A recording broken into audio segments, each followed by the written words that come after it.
Welcome to the Scorpio Full Moon video. I'm Dove Hotep. I'm a professional astrologer and life coach. So let's get going on this forecast plus sun sign horoscopes. Doing the sun sign horoscopes this time around. Hope you all enjoy it. So if you are new here, this is Light Goddess YouTube. This is where empowered women rise, soul mission driven women making money by making an impact. You can follow me on my TikTok. It's Light Goddess at Dove Hotep as well, and get astrology and soul coaching every single day there.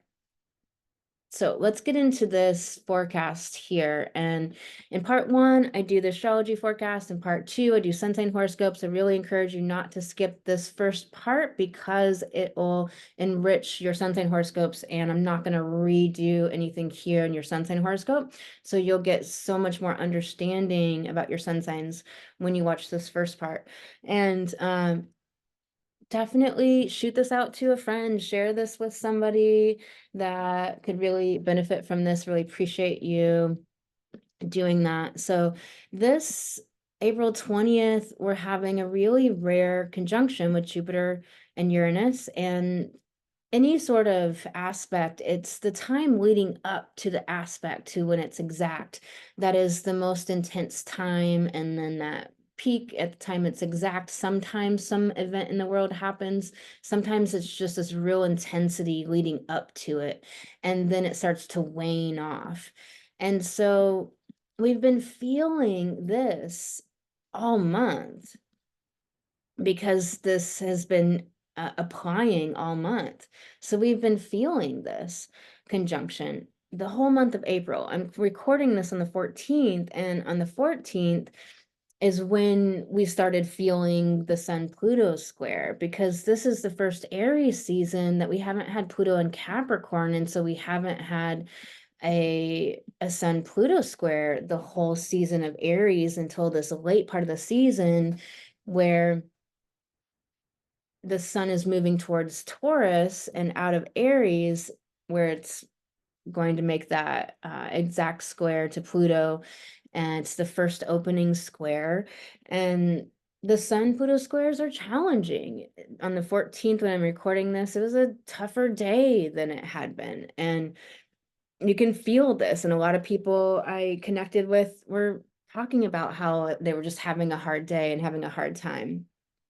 And so we feel this energy. You know, the sun is our ambition, our life purpose, and Pluto is demanding evolution, demanding that we change and evolve and grow. And Pluto only destroys in relationship to evolution. So it's only about destruction proportional to it being about evolution. It only destroys what doesn't allow you to grow anymore. And so we're feeling the Sun Pluto square all while we had the eclipse on the 8th. We had Mercury retrograde on the 1st. We came into the month with Mercury retrograde. So we have this mercurial energy all month of retrograde Mercury and Aries. Aries, a new beginning, but Mercury is inverted. Mercury is going against the status quo, is not following the rules, not following logic. And then Mercury will go direct on the 25th. So from the 25th of April to the 13th of May, you'll either be integrating your Mercury retrograde story and you already well have known what it is, or you'll be discovering it and understanding it during that time. We have 3 to 4 Mercury retrogrades a year. And so we have almost always you'll have some sort of Mercury retrograde story happening with each one. You have like one maybe go by a year that it's just nothing really big internal or external happened for you, but most Mercury retrogrades, you really have a Mercury retrograde story. Internally or externally, you'll be able to understand what that was all about for you. And it's great to understand, like, when did it go in shadow? Are you starting to get the picture then? You know, when did it go retrograde? You know, and for us, it went retrograde on the 1st. So this month has been a really intense month. There's a lot going down. The planets are really stacked up together, meaning that they're going to all the faster moving planets are all meeting up with the slower moving planets and asteroids and points. And so, we have these conjunctions. Mars is in this applying conjunction to Neptune right now in Pisces. And it's not that Mars doesn't like to be in Pisces, it's just that Mars is a fiery cardinal planet, wants to go off in a direction, wants to catalyze, initiate, wants to go and initialize. Pisces is a flowing, meandering energy. It wants to go with the flow, to flow where, to go where it flows. So it's very intuitively moving. However, with humanity moving from a logic dominant species, mind dominant species, over into an emotionally intuitive, moved, catalyzed species, this is really great for us. I think this Mars and Pisces has been wonderful. And I've talked about a lot, especially in my TikTok, about how, and on the last two videos, you can still watch those because they'll still be really helpful if you go watch the last two eclipse videos on the channel. Make sure you subscribe to the channel so you'll be notified when the full moon and new moon videos come out every month. And you can retroactively look and observe and correlate, because astrology truly is observation and correlation. Like, how did this play out in my life? What were the themes? And am I understanding the stories of the eclipses now? And when the planets really move, and when Mercury really moves into shadow direct, I think more and more people are going to understand. I think if you have eyes to see, you can see what's happening in the collective from these eclipses. Relationships are changing, and people are stepping into greater autonomy, which has some ripple effects of consequences in the collective.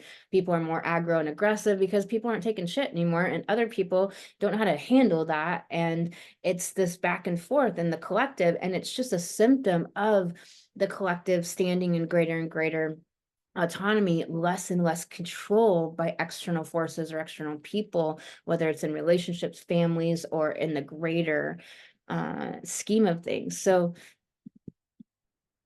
there's so much going on in this month anyways. And so to feel this Uranus Jupiter conjunction, I don't, you have to really look around and root around in your own life, and depending on if this is making, heavy aspects, to see what's going on for you personally. But I don't think this is the most wham bam thing that we felt. I think, that Mars Saturn was a little heavy and pressurized on the 10th, but leading up to the 10th, and then like in the middle with the eclipse energy, right? So I think that was heavy. I think the beginning of this, Pluto Sun square is a heavier, more pressurized energy, and it's an opening square. Squares are about crisis, challenge, conflict. It's about forcing you to grow. If a body is at rest, it stays at rest. If it's moving, it stays moving. So if we're moving, are we moving in the best direction? Are we moving in the direction of complaining and being the person that doesn't create a successful business as a mission-driven woman, as a soul mission-driven woman? Or are we a body in motion that is being the successful entrepreneur, making an impact in the world, making money as a woman? And so, that, the conflict might arise where there's obstacles that come up for you to keep doing that. So then you have to grow and mature and evolve at a greater level, right? Or maybe you were not being the successful entrepreneur, and so you need to, there's this crisis that comes up that helps you recognize it, realize it, and step into it. And then also, body and body at rest stays at rest. So, are you at rest, and then a crisis or conflict comes up that gets you inspired, or that shakes you up out of the old routines or patterns, or the things that just aren't working, right?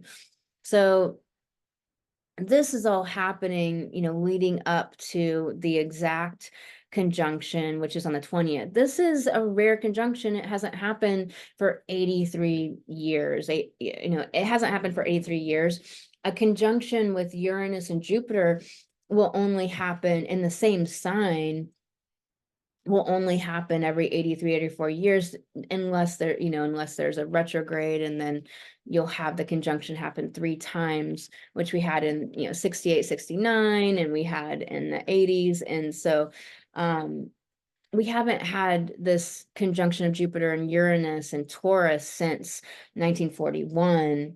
And so while Jupiter and Uranus conjunct every 13, 14 years, they don't conjunct in the same sign, but every 83, 84 years. So all that to say, and it's not, exact. Yeah, anyways, that's accurate. And it's all this Pisces energy, everybody's like sick, and Pisces is pestilence.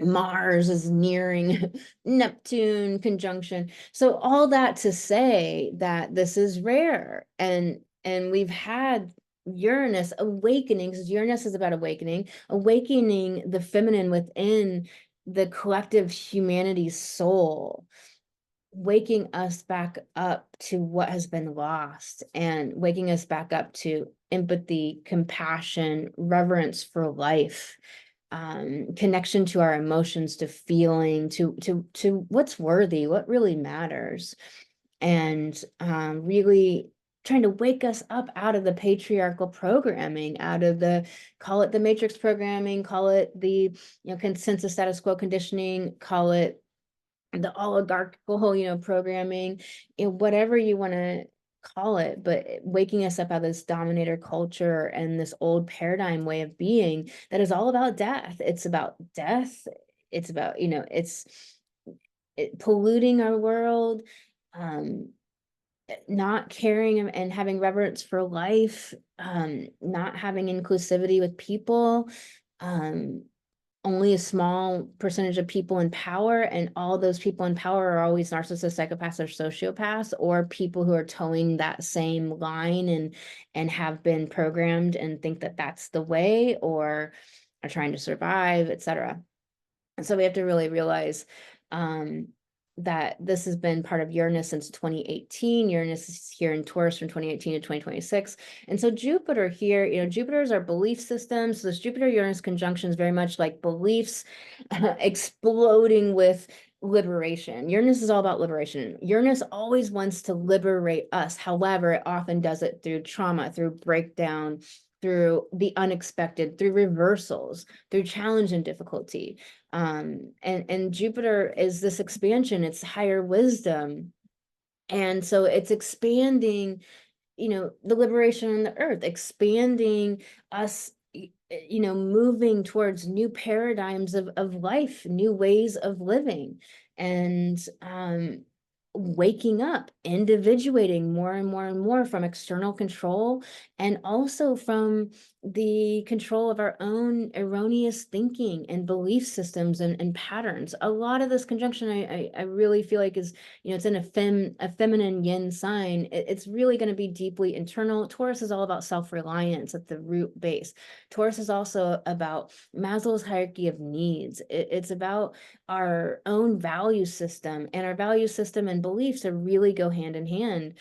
And so this is waking up. Uranus can be about revolution, and Jupiter about high wisdom. However, it depends to the degree and to the level that people can act upon it, and can decondition themselves. And a lot of the Jupiter Uranus conjunctions have been with a lot of revolution that happened not necessarily in this big obvious way in the world, which I personally don't think that's ever really how most revolution really happens. It really happens from this internal place that has the ripple effect externally that can't have anything acted against it. It's like the Reagan era came in to try to kind of squash the revolution that had happened, but it was already in people's minds, and it kept expanding out no matter what happened in the 80s, and trying to go back to more like glamorization of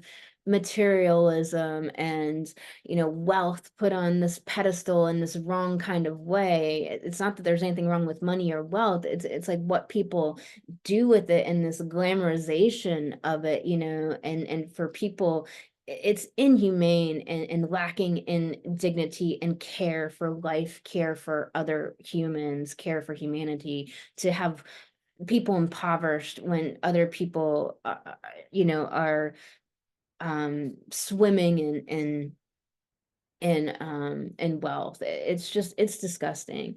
And so we have to understand that, like, these revolutions with Uranus and Jupiter, it's deeply, deeply internal and within, and it's such like in an infiltrated way where nothing can really stop it. The ripple effect of the 60s, of 68 and 69, has rippled out continuously. I mean, that's when, all these Eastern philosophies and ideas, people went to Eastern Asian countries and brought it back. And now yoga is on every corner. Do people doing yoga on every corner like necessarily have the principles of the sutras? But it doesn't matter. It seeps in through osmosis. Like, people still take on these ideas and these concepts that does change people in ways that people can't even put their finger on. It's just makes people less ready to buy into being controlled, and ways that harm people, the earth, and keep, this power over dynamic in place. And so Uranus and Jupiter conjunctions have always been these great waves of revolution, but like from the inside out. So in the 80s, there was lots of thought revolution that happened. And that conjunction was in what sign? Oh, it was in Sag. So like wisdom. So the Jupiter Uranus conjunction in 83 was in Sag, and it retrograded there. So they had hit that conjunction 3 times. And, Sag is like, it can be religion and dogma, but it can be, but it can be this higher wisdom, and it can be understanding many paths to truth, and that everyone must find it for themselves. And in the 80s, there was this great revolution of mindset and thought work, and understanding that we have control over our mind. We don't have to be imprisoned by our unintentional thoughts and our default habit brain, and we can move into deliberate thinking. And this is what I teach with my clients in my 6-month coaching program, because when you can move your brain out of those default patterns and start to move it into deliberate thinking, you become an agency of your own mind. You create the results you want to create in the world, because your thoughts do create your results, but not in the spiritual woo-woo bullshit way where you're like scared to look at your thoughts and put them on paper because you're afraid of creating them. But actually your thoughts create your reality by way of, like, when you don't look at them, they keep you from taking action on your big wild dreams, because you have to run towards failure when you're accomplishing dreams and being a successful entrepreneur. You have to run towards failure. You have to fail 99% of the time. So you do a project and you think this is going to bring in clients, and it fails. And you try this and you think that's going to build your audience, and it fails. You have to run towards failure and really just inoculate yourself to it as a successful entrepreneur. As a soul mission driven woman, like, you might have people, you're going to most likely have people hating you just as a woman who speaks her mind and speaks up. But as anyone speaking out against abuse, since most of the cultures habituated to abuse, and micro abuse has been normalized, like, oh my God, if you speak your boundaries, if you own your no and yes, if you speak out about something that's not right, if you make a reasonable request, if you state your needs, oh my gosh, it's unreasonable, it's outrageous, you're making waves, I guess you're just supposed to pay your money and shut up. That's what people have expected and wanted. And so there's going to be pushback. You have to inoculate yourself to that, to be a powerful person in this world, being a social change agent. And so understand that all of our thought revolution came from the 80s, like Byron Katie and Louise Hay, and women. And so realize that Jupiter Uranus is very deeply like this revolution that happens under the surface, like an earthquake that just keeps rolling out and keeps rolling out and keeps having impact and impact and impact that never stops. It's like a ripple, that just keeps going. So a ripple in a pond that just keeps going. So understand that I think that we'll be able to see this more and more as time rolls out. I think this is deeply people becoming greater and greater reliant upon themselves, and taking back their self-reliance as far as not relying on a job for retirement, and instead preparing to have land and food and all of their needs met in the ways that they can on their own, with like communities and their own homestead and places, their own, either money or whatever the system is going to be. But I really think that this is, so many people had to work in the old system to get off the system, but there's just a wave, a mass exodus of people leaving the old system, using it to get enough of what they need to then buy their own land, work with people and communities, live on their own, grow their own food, have their own off-grid electricity and all of these things, or not needing to work in the old ways to afford their world, their life, their lifestyle. And so many people are finding ways to live outside of the overculture's ways. And I think self-reliance, that this is what this is. This is going to be a revolution of self-reliance. I personally think it's very obvious. You'll be able to see it. I think it's going to send that wave out that will just keep rippling out for the decades to come. So anyhow, this is happening a few days before the Scorpio full moon.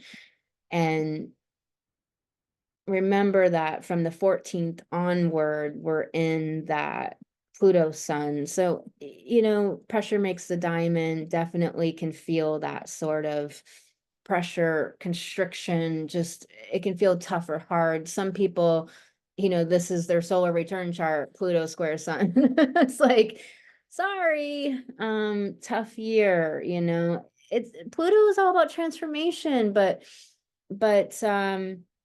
we don't often know what needs to change, and we don't even know how to work with it if we wanted to sometimes. And that's what can make it so tough. Also, sometimes it's the deep subconscious. It's our emotional, most tender, vulnerable places.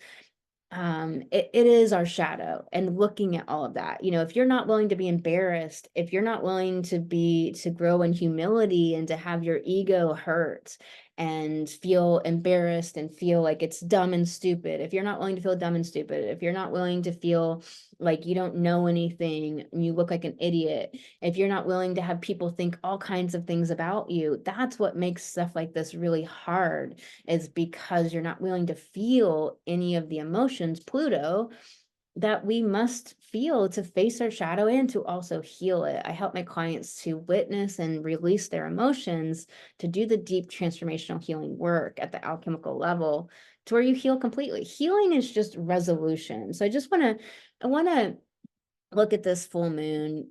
Full moon in Scorpio, 4 degrees, 17 minutes. Full moon is always in opposition to the sun. So sun here at this 23rd of April, we have had, the Taurus season begin, yay. And so we have 4 degrees, 17-minute Taurus sun, always that opposition. Full moons can be this illumination. It can be really this intensity. So intensity of what? Emotions, the moon. And then in Scorpio, Scorpio is ruled by Pluto. It's the emotions, it's the subconscious, it's the deep underbelly of our souls, our psyche. Scorpio is like soul versus ego, dark versus light. It's that being in the middle of that fight and that dynamic. And Scorpio is either manipulation or healing. And so, healing only means complete resolution. And so many of you are being asked to step into your true healer self, which means you're just here to help humanity resolve something. You are meant to be this help to humanity in some way, bringing your genius. What is the medicine that you're meant to bring to someone somewhere? That's what we're meant to do as a soul mission driven woman. And also with the Scorpio full moon, lots is coming to light. Scorpio is always going to bring out the secrets and the murders and the manipulation and the darkness, the depravity, the sexual underbelly, and the narcissists and the psychopathy and all of the dark shit. and it's churning it up, and it's going to bring the shadow up. So whether that's in our own psyche or out in the world, we're seeing it, or in our life, it's exploding, or we're swimming in a soup of it and we're like, holy fuck.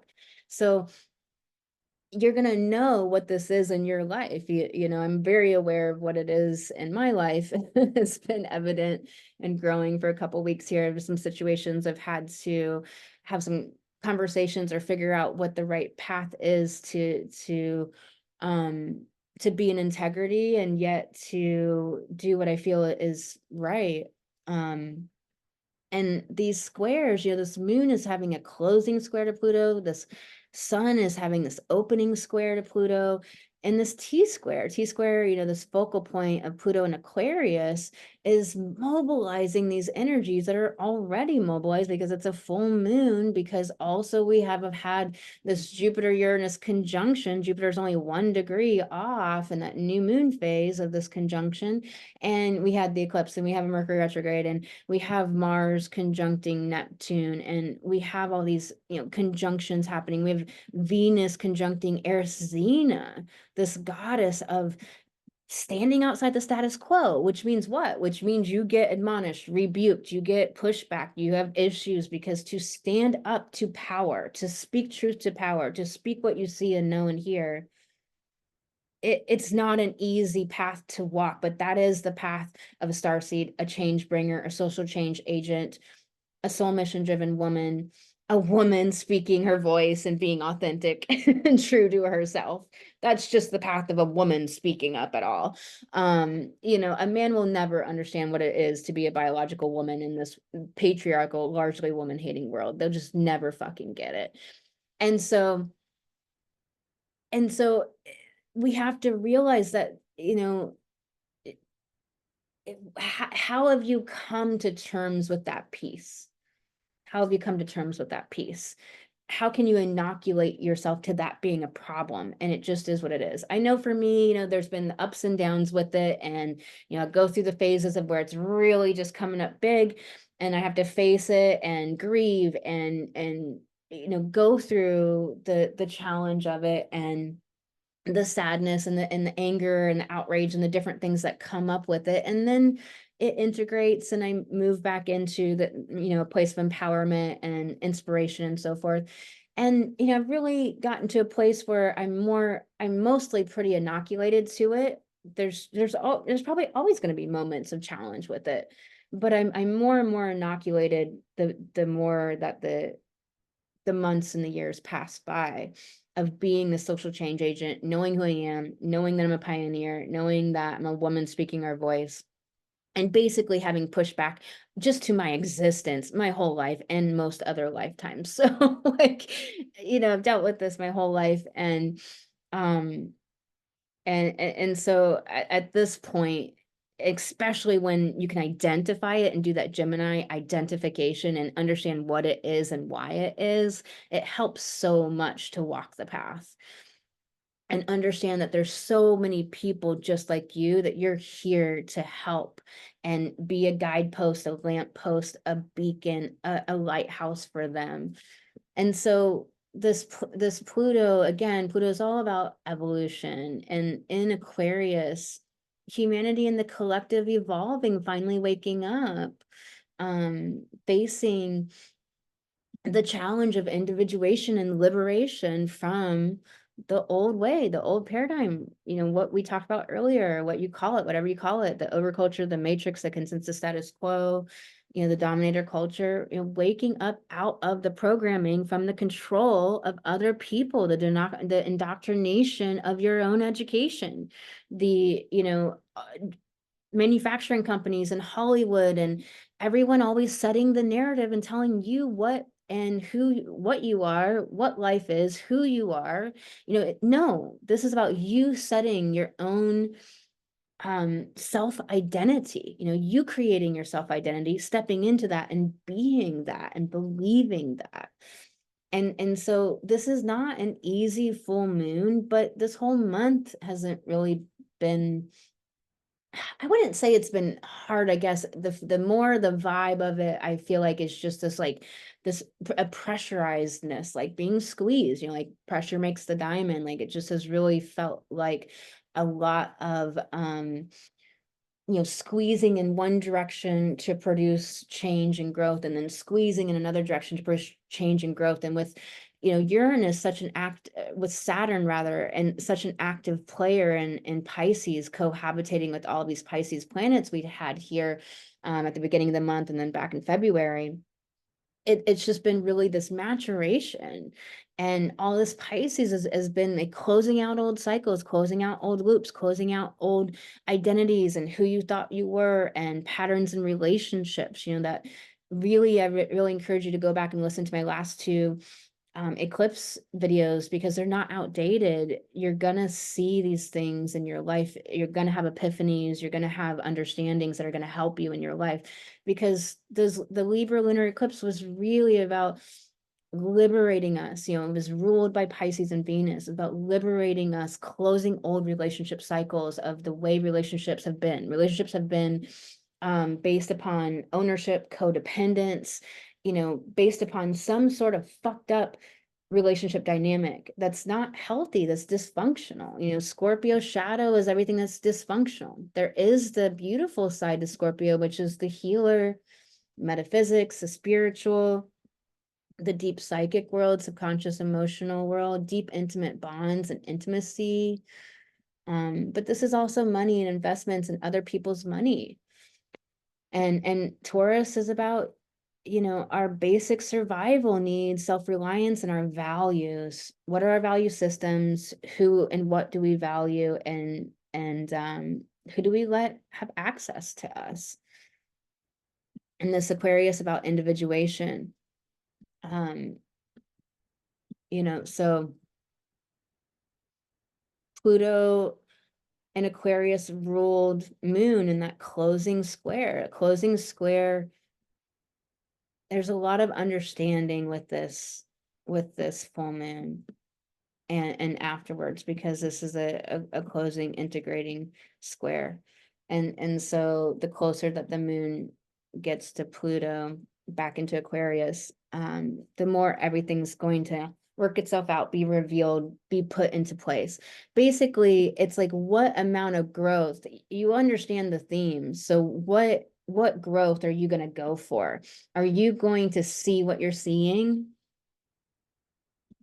You know, are you going to see what you're seeing? Are you going to allow manipulation to continue to take place in your life? Are you going to continue to not stand up and speak your voice? Are you going to continue to have a self-identity of, you know, not good enough and believe that shit? You got to start stepping into being the successful entrepreneur, being the coach, being the healer, being the astrologer, being the Reiki master, being the impact bringer, the change maker, the social change activist, whatever it is that you're here to do, that you're, you know, your particular beautiful medicine that is meant for someone somewhere is waiting for you to step into that self-identity and to be that, and to stop letting your brain indulge in this other identity of complaining and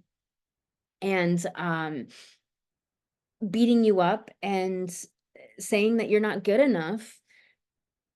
Like, you know, it's not, you know, our brain's not gonna not offer us that. We have 60,000 thoughts a day, 80% are negative. We have unintentional thoughts. It's just going to be the way it is.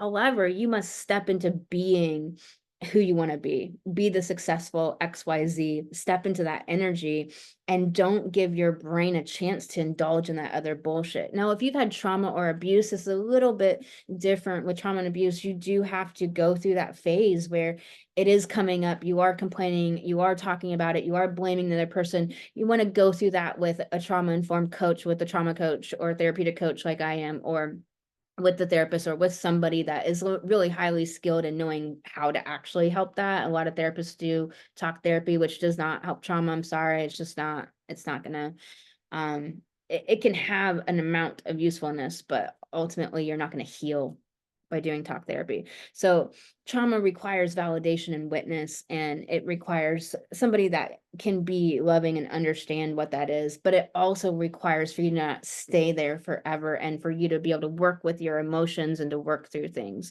So, you know, make sure to put all of this into context for your unique situation, because there's a lot of mindset coaches out there that don't understand most people fucking have trauma. And with trauma, the brain is going to be in a like state of being in that pain and needing to talk about it, needing to process it mentally for a period of time, and there needs to be a certain type of work done, and that takes someone who really understands that. So Scorpio's the healer. Healing just means to resolve. What kind of medicine are you going to be to this world, and are you going to step into that with this full moon, and are you going to stop letting people manipulate you? Are you going to stop letting yourself be your own critic? Are you going to put yourself, or allow your brain, your default habit brain, to put you down one more minute? You got to catch those thoughts that are telling you that you're not good enough, or you don't have it, or you're not perfect enough, or whatever the fuck it is, and you got to tell it to knock it off. That no, not one more minute will you let your own brain talk shit to you about you. You got to put your foot down with this. I'm telling you, like, this is time. You have to love yourself so much in this world, so much. You can't expect other people to love you into wholeness. You got to love you into wholeness. And then if it's right for you to have a partner who's loved themselves into wholeness to meet you where you are. But you cannot walk, this path as someone on the evolutionary journey and expect other people to love you into wholeness. You got to do that. That is an inside job. You are the only one that can do that. And you are the only one that will ever truly do that completely and deeply and as much as you crave and desire love and approval and affection and attention and care and praise and acknowledgement. You are the only one that can ever actually give yourself the depth of intimacy that you crave and desire.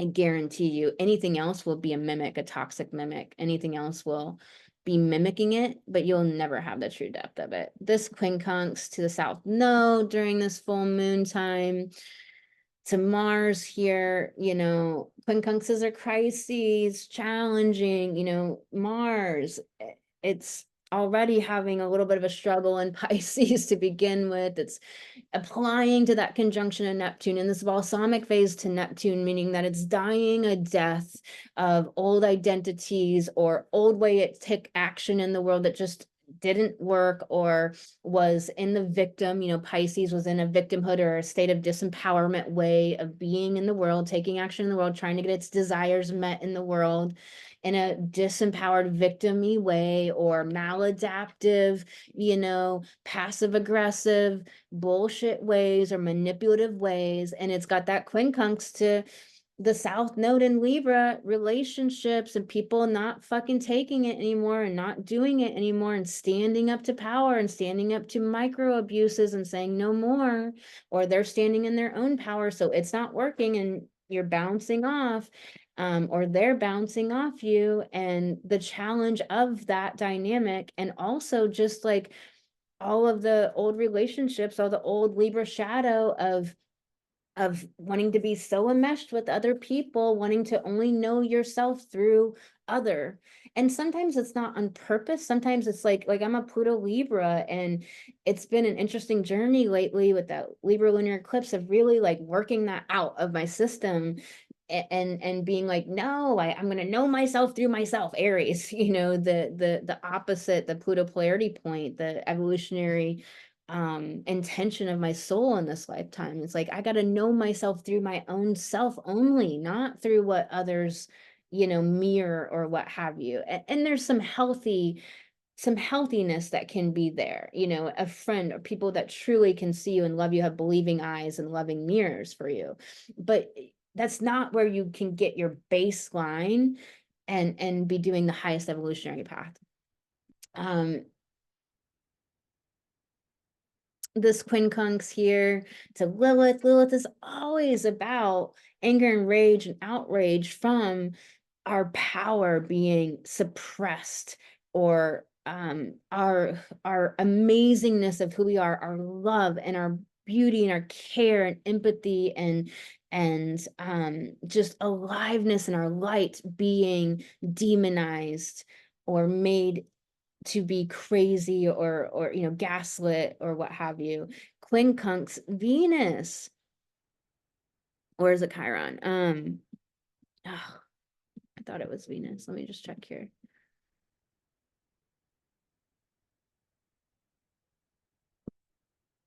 And Venus, it is Venus, and Venus is in this conjunction, this balsamic conjunction, this applying conjunction to Eris Zena. And Eris Zena is always about being outside the status quo. It's always about sisterhood. And it's always about speaking truth to power, no matter what comes. People always tell you you're the problem maker when you speak truth to power. You're crazy. You're being outrageous. You're the problem. No. And that's why a lot of people call like Erisina this feisty goddess, or this goddess of discord. Bullshit. No, she's not the goddess of discord. That's a patriarchal way of lens of seeing her. No, that's not what it is. She speaks truth to power, and other people see her as causing a problem. Of course, the problem is the power over dynamic that's being in place in the first place. That's the fucking problem.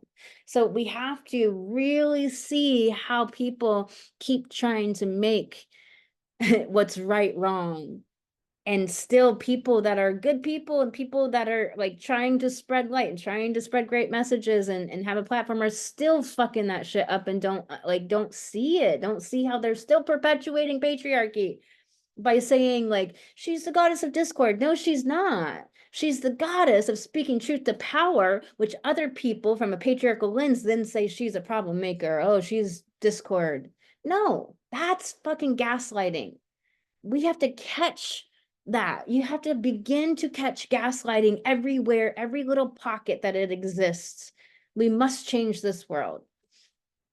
So this quincunx's crisis between, Venus relationships, relationship with yourself and relationships with others, the relationship with yourself, like, how deep and intimate is it? How autonomous Venus and Aries, how autonomous is it? Autonomous meaning from, independent of outside control and influence. How much are other people's influencing you and controlling you, and their messages internalized, and how much do you think you need other people?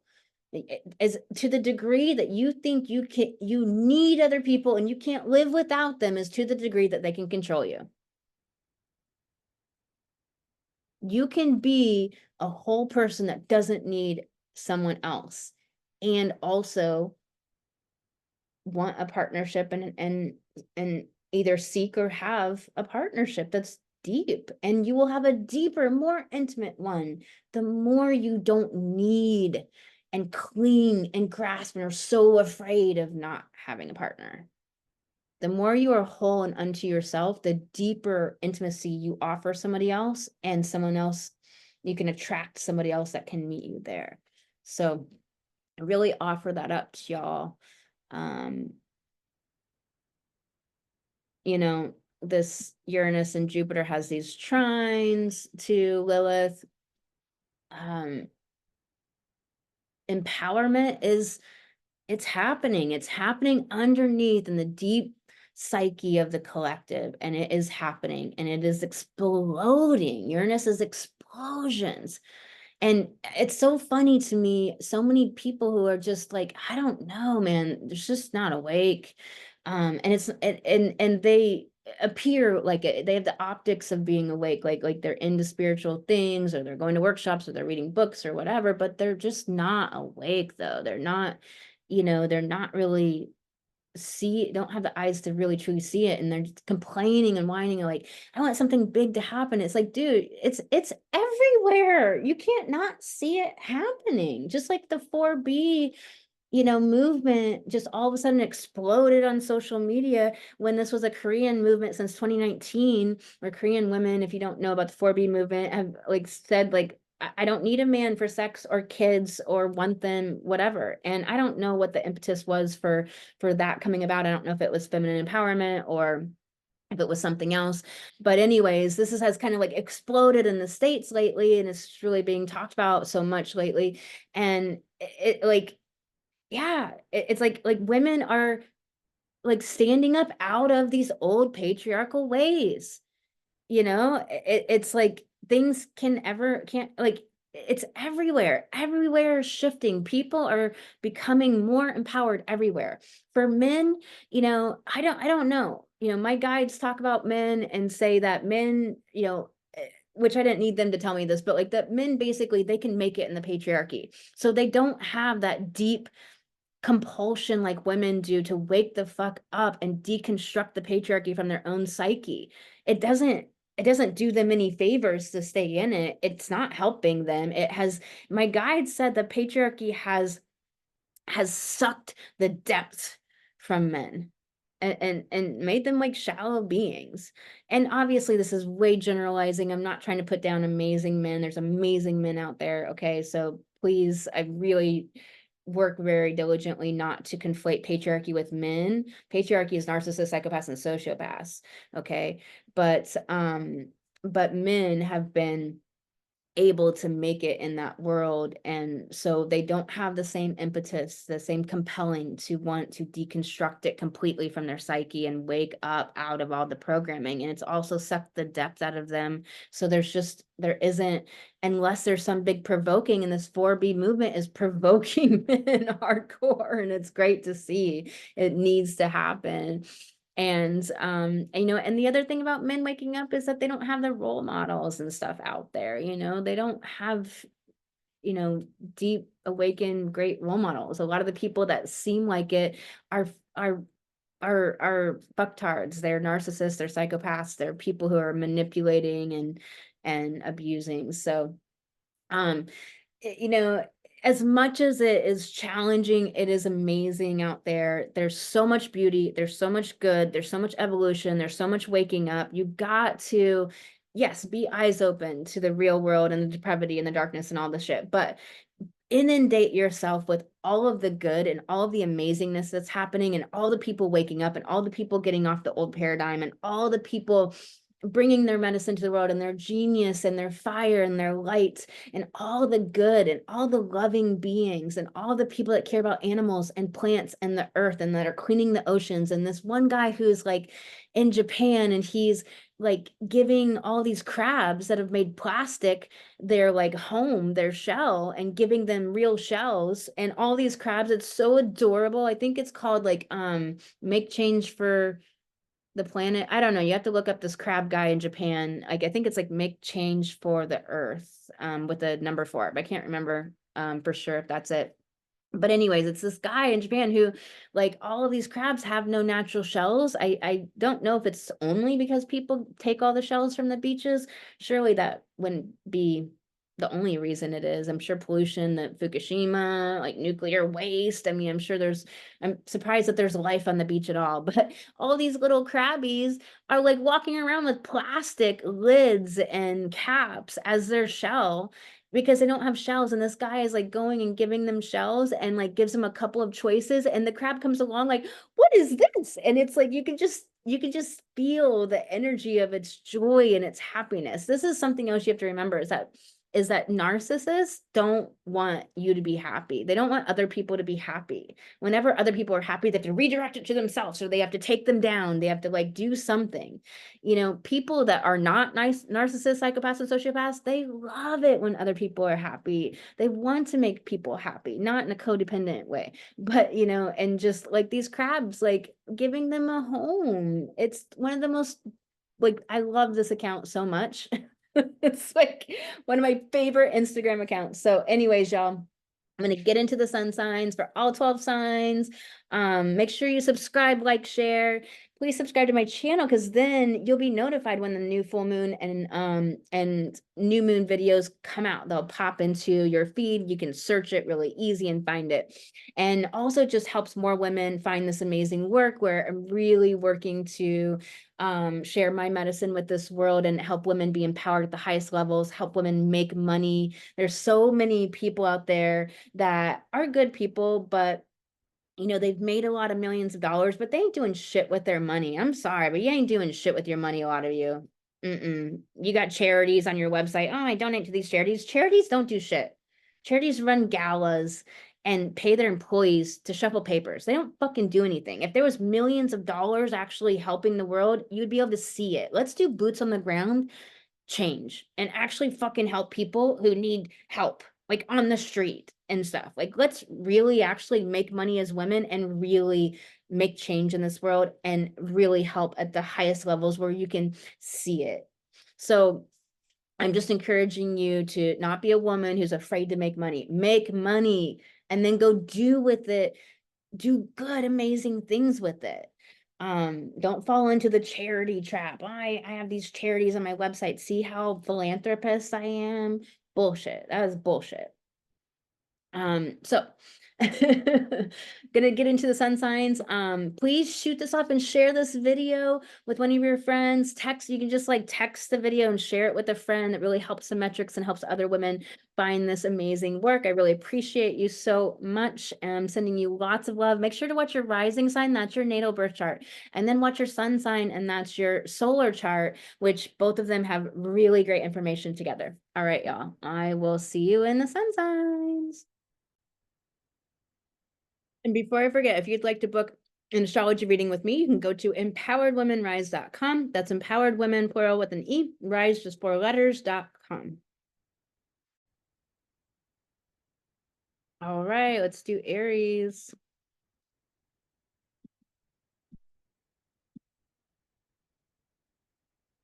Aries, the ram.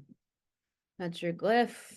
Let's do this. So, ruler of your sign is in Pisces. In this applying conjunction to Neptune here. And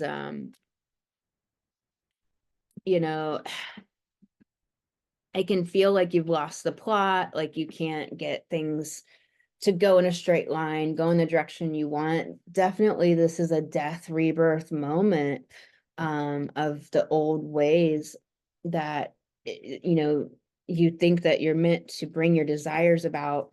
And you know, Neptune is our deep desires in our consciousness. It's our deep conscious desires. It's our dreams. It's our, you know, the greater dreams, our higher dreams. And so Mars is how we make that happen in the world. And being the ruler of your sign, you know, it can feel like you're in this like dreamy, you're out to sea. And in this dreamy water world, it can be a lot, very emotional time. It can be a lot coming up from the subconscious. It can be a lot of past life things coming up. If you're not connected to past life, that can just feel like all these challenges that you don't know even where they're coming from, or like, where did this come from all of a sudden?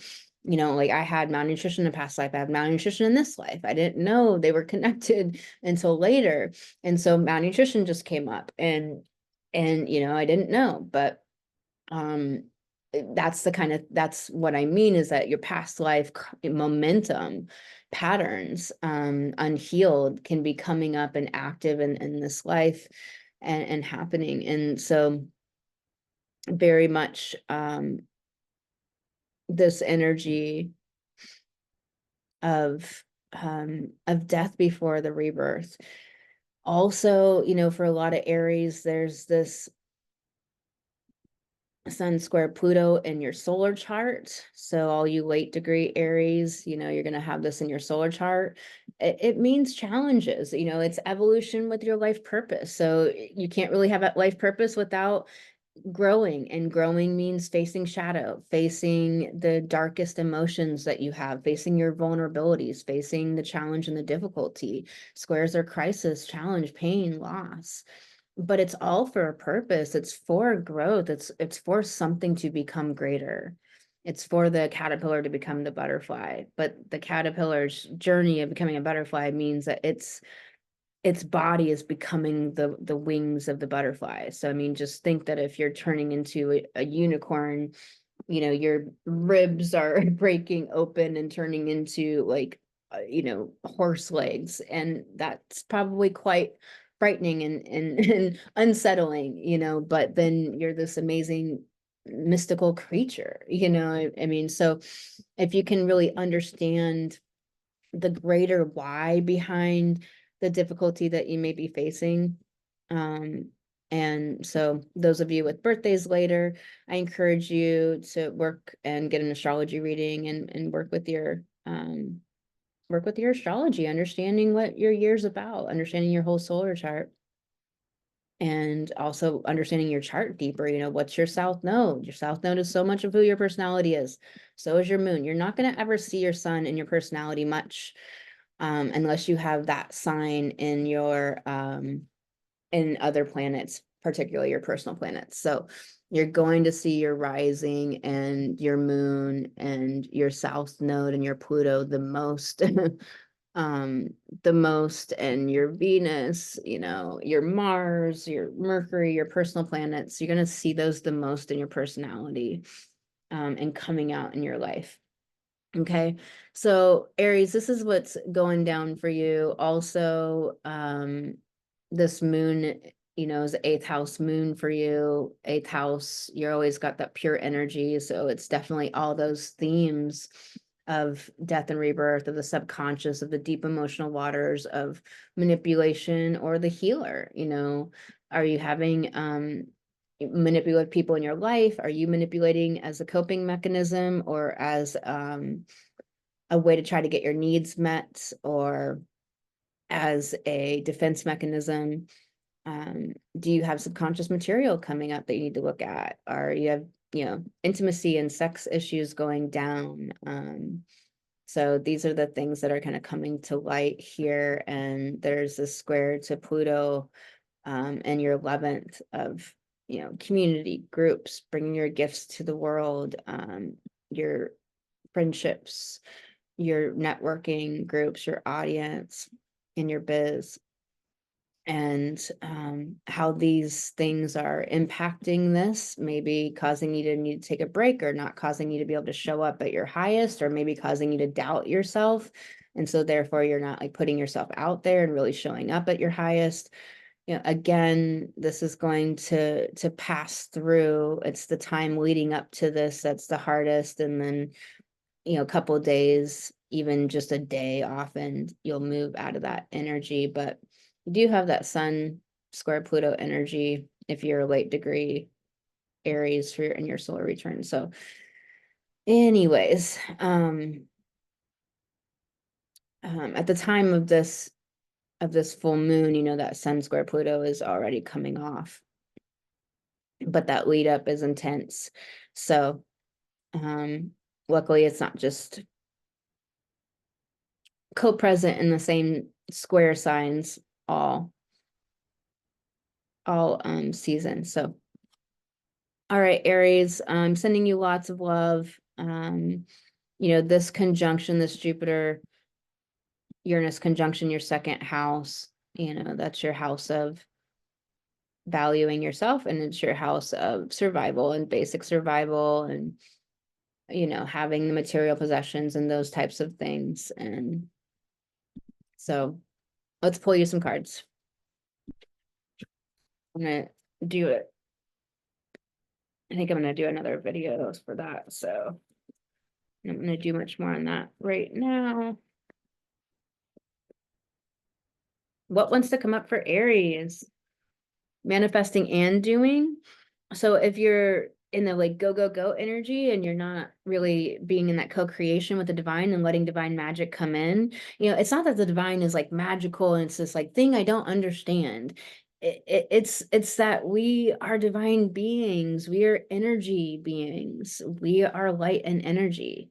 You know, it's connecting to that higher thing that you can feel, and letting magic come into your life, letting birds and animals and nature talk to you, support you, love you, letting the divine, like co-creating your dreams together, listening for when your intuition says like turn left, and you know, that Aries can be cardinal, can be directional. And so it can be like, I'm supposed to go here and do this. I cannot get off my schedule. But that Mars is in Pisces. You really want to start listening to your intuition, listening to that inner call. Heed the call when it says turn left. Understand your instincts, your intuition, and what they're telling you. That's how you co-create with the divine.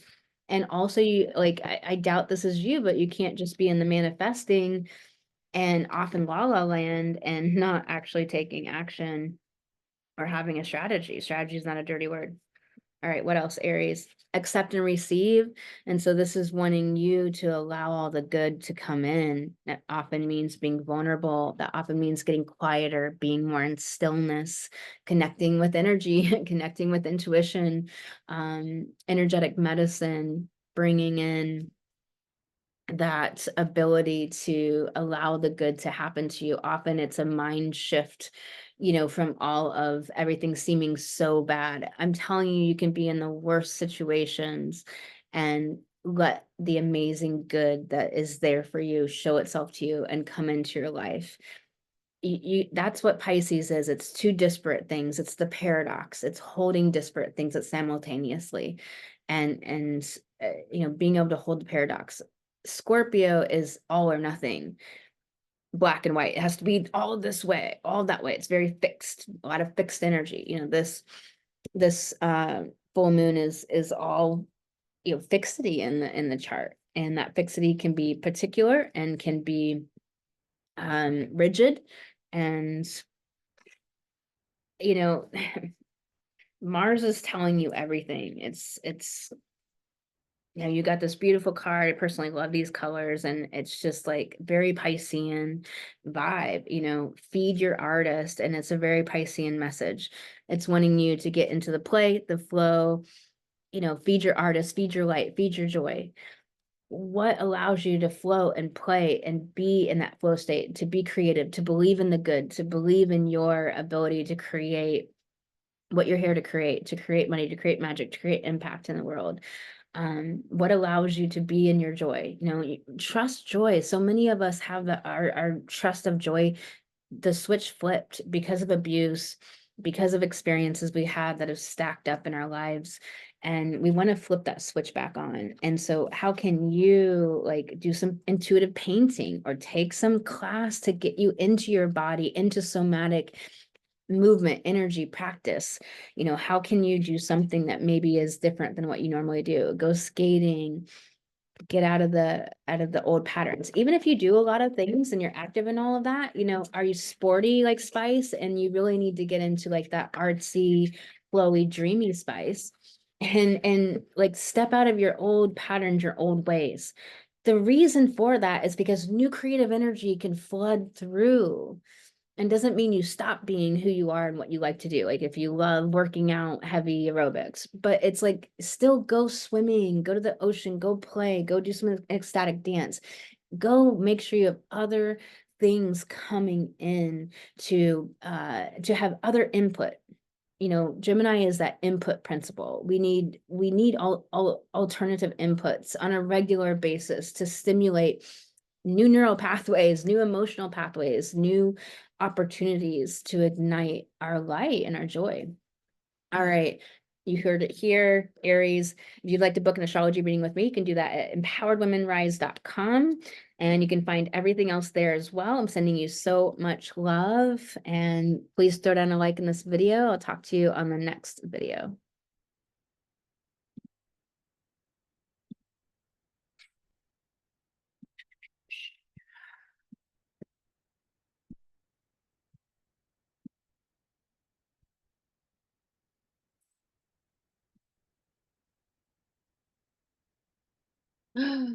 Oh my God, I love that video.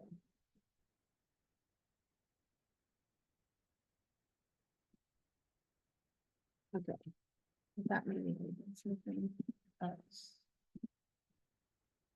Good. Okay. So Taurus, this moon for you is in your 7th house.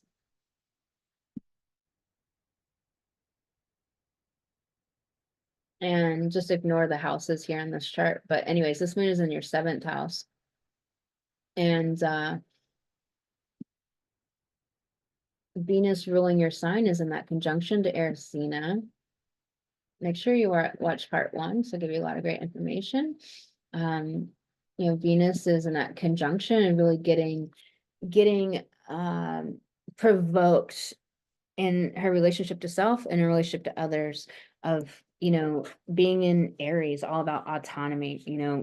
Am I really standing independent of other people's influence, control, their value system versus my own value system? Venus is about your own value system, and it's also this communion with other people, but is it coming from enmeshment and codependence, or is it coming from belief in yourself and being whole in and of yourself, and then having partnership from that place? This whole Taurus Scorpio dynamic is sensuality and sexuality, it's money and resources, it's value systems. And Taurus is all about that unto oneself. It's all about self-reliance, and that's in every area of life. So sex and money and career and relationship and all the things. It really, for some of us, it's yeah. I don't know that anyone's got it easy, but yeah. So this moon very much in the 7th house, 4 degrees Taurus, in the 7th house is all about relationships. So this is a very relationship moon for you. And very much asking, what is going on? This can be healing and great deep healing of relationships, your ideas about relationships, problems in relationships, or this can be the secret revealer of abuses and things not working out well and things not going right. And I have a lot of I'm a Taurus myself, so I've always known a lot of Taurus people, and and that energy tends to be around. And it's definitely this energy of the secrets revealed. Man. Hold on a second. I gotta do something real quick to get this to pop up. How about this? Okay, there we go. Thank you for bearing with me, Taurus. All right, I think I'm just getting tired.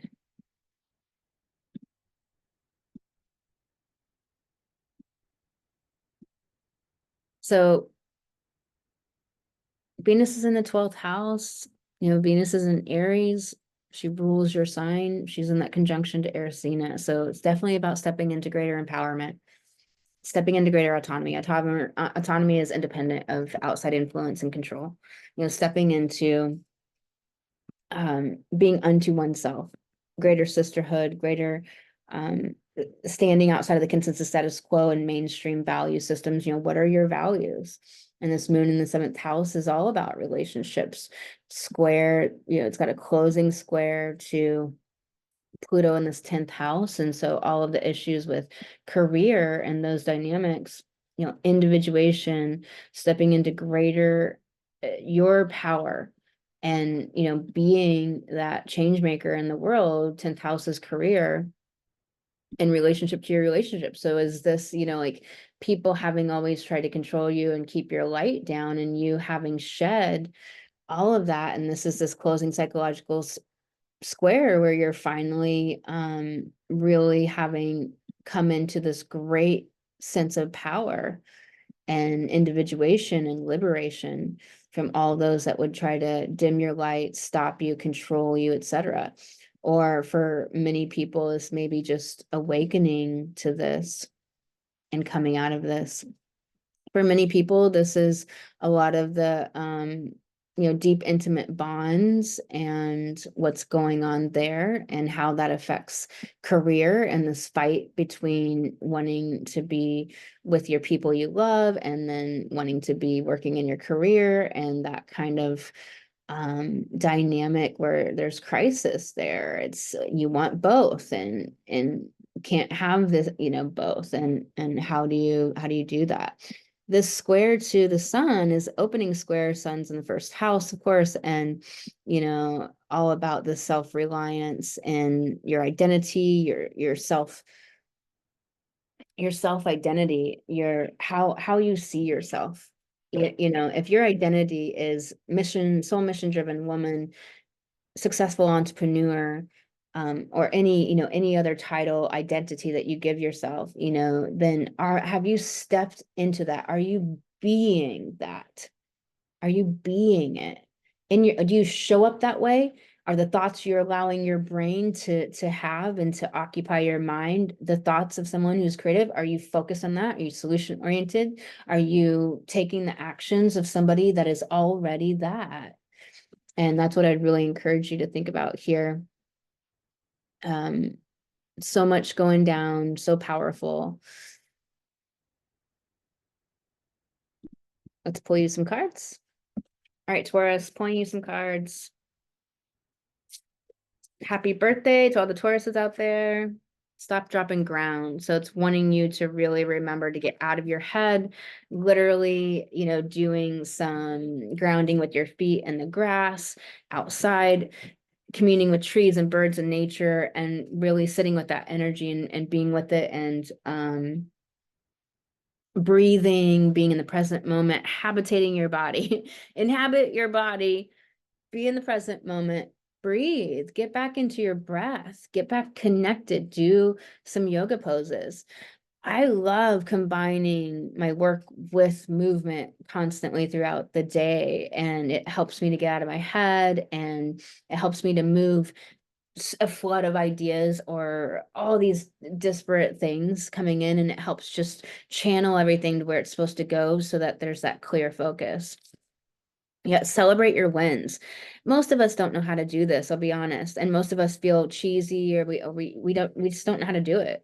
So, get really great at this, because it really paves this pathway of ownership of your success, ownership of your greatness, your achievements, of believing in yourself, of that self-concept of the successful woman, the change maker, the light bringer, of that self-concept of the soul mission driven woman who is making money while making impact, of really like celebrating everything that you do to support and nourish yourself. Maybe you get up crack of dawn to do a morning routine to set yourself up for the day, or maybe you are, just refusing to tolerate abuse no matter the pushback. Maybe you are just really, in that kind of gag and go state of taking action in your business, and you're pushing through resistance, and you're pushing through I don't want to, and you're pushing through tiredness, and all of the things you'd rather be doing, and taking action, and showing up and bringing great value to the world. And so whatever it is, like, celebrate and see how you can celebrate yourself. I personally have to find a non-cheesy way. I can't just be like, oh, pat myself in the back and like, yay, like it just doesn't feel, right to me. But taking myself out for something I enjoy, going and being with the birds and having time in the sunshine, and making it that the celebration, like making the connection that this is my celebration for, accomplishing this thing that I accomplished. And you have to celebrate all of the tiniest little wins, because you want to start to add up your success. You want to start to see yourself as a successful person.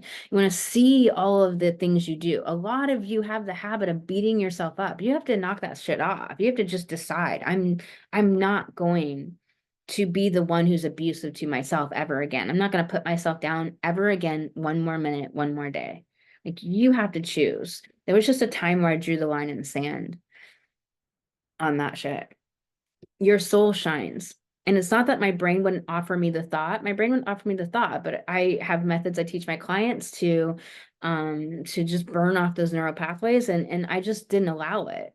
And eventually they quit. Your soul shines. So this is card is really about remembering how much light you just bring and that you have, and that you have infinite access to light, to wisdom, to knowledge, to connection. And you can call on divine helpers at any time and just remember your connection to the light. Remember from where you really come from. Remember that you are soul. You're not a collection of thoughts. You're not all of these things that have happened to you. Remember that you're also this bright, shining light, and people respond to that in all different ways. Some people are highly triggered by that. Some people hate it. Some people do not like beauty. They literally will be like, turn that off, like this beautiful music or this beautiful symphony or something. They're not at a consciousness level, a vibration level that can like handle exposure to beauty. Like, it's crazy, but this is the way this shit works. And so just realize that your light, can really just reflect all of people's shadows to themselves, and they can't handle it sometimes. So understand what's really going on underneath the surface and remember who you really are. Sending you lots of love, Taurus. Happy birthday. And if you'd like to book an astrology reading, you can do that at empoweredwomenrise.com. That's empowered women, plural with an E, rise, just 4 letters.com. And everything else is there for you as well. Please like this video and share it with a friend. Really appreciate you being here. All right, let's do Gemini. Gemini. So this full moon is 6th house full moon for you in Scorpio, and the sun in your 12th, and Mercury, the ruler of your sign, is retrograde in Aries all month, going direct on the 25th, and will be in that direct shadow from the 25th to the 13th of May. Mercury here in your 11th house of friends and your audience and bringing your gifts to the world, and groups, networking, and things like that. So, there's a lot of reflection, a lot of individuating from old ways that you were thinking, old ways that you were perceiving, old ways you were viewing the world. This is also a time when people come to have interactions with us where it's opportunities to put the past away or to revisit something that needs to find completion and closure. And I don't really believe in closure, but I believe in completion. Find completion to find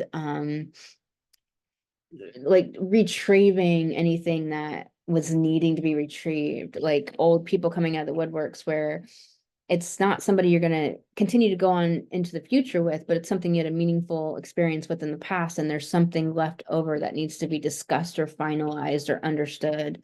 So it's that type of situation. And being in your 11th house definitely could have a lot of that. Mercury is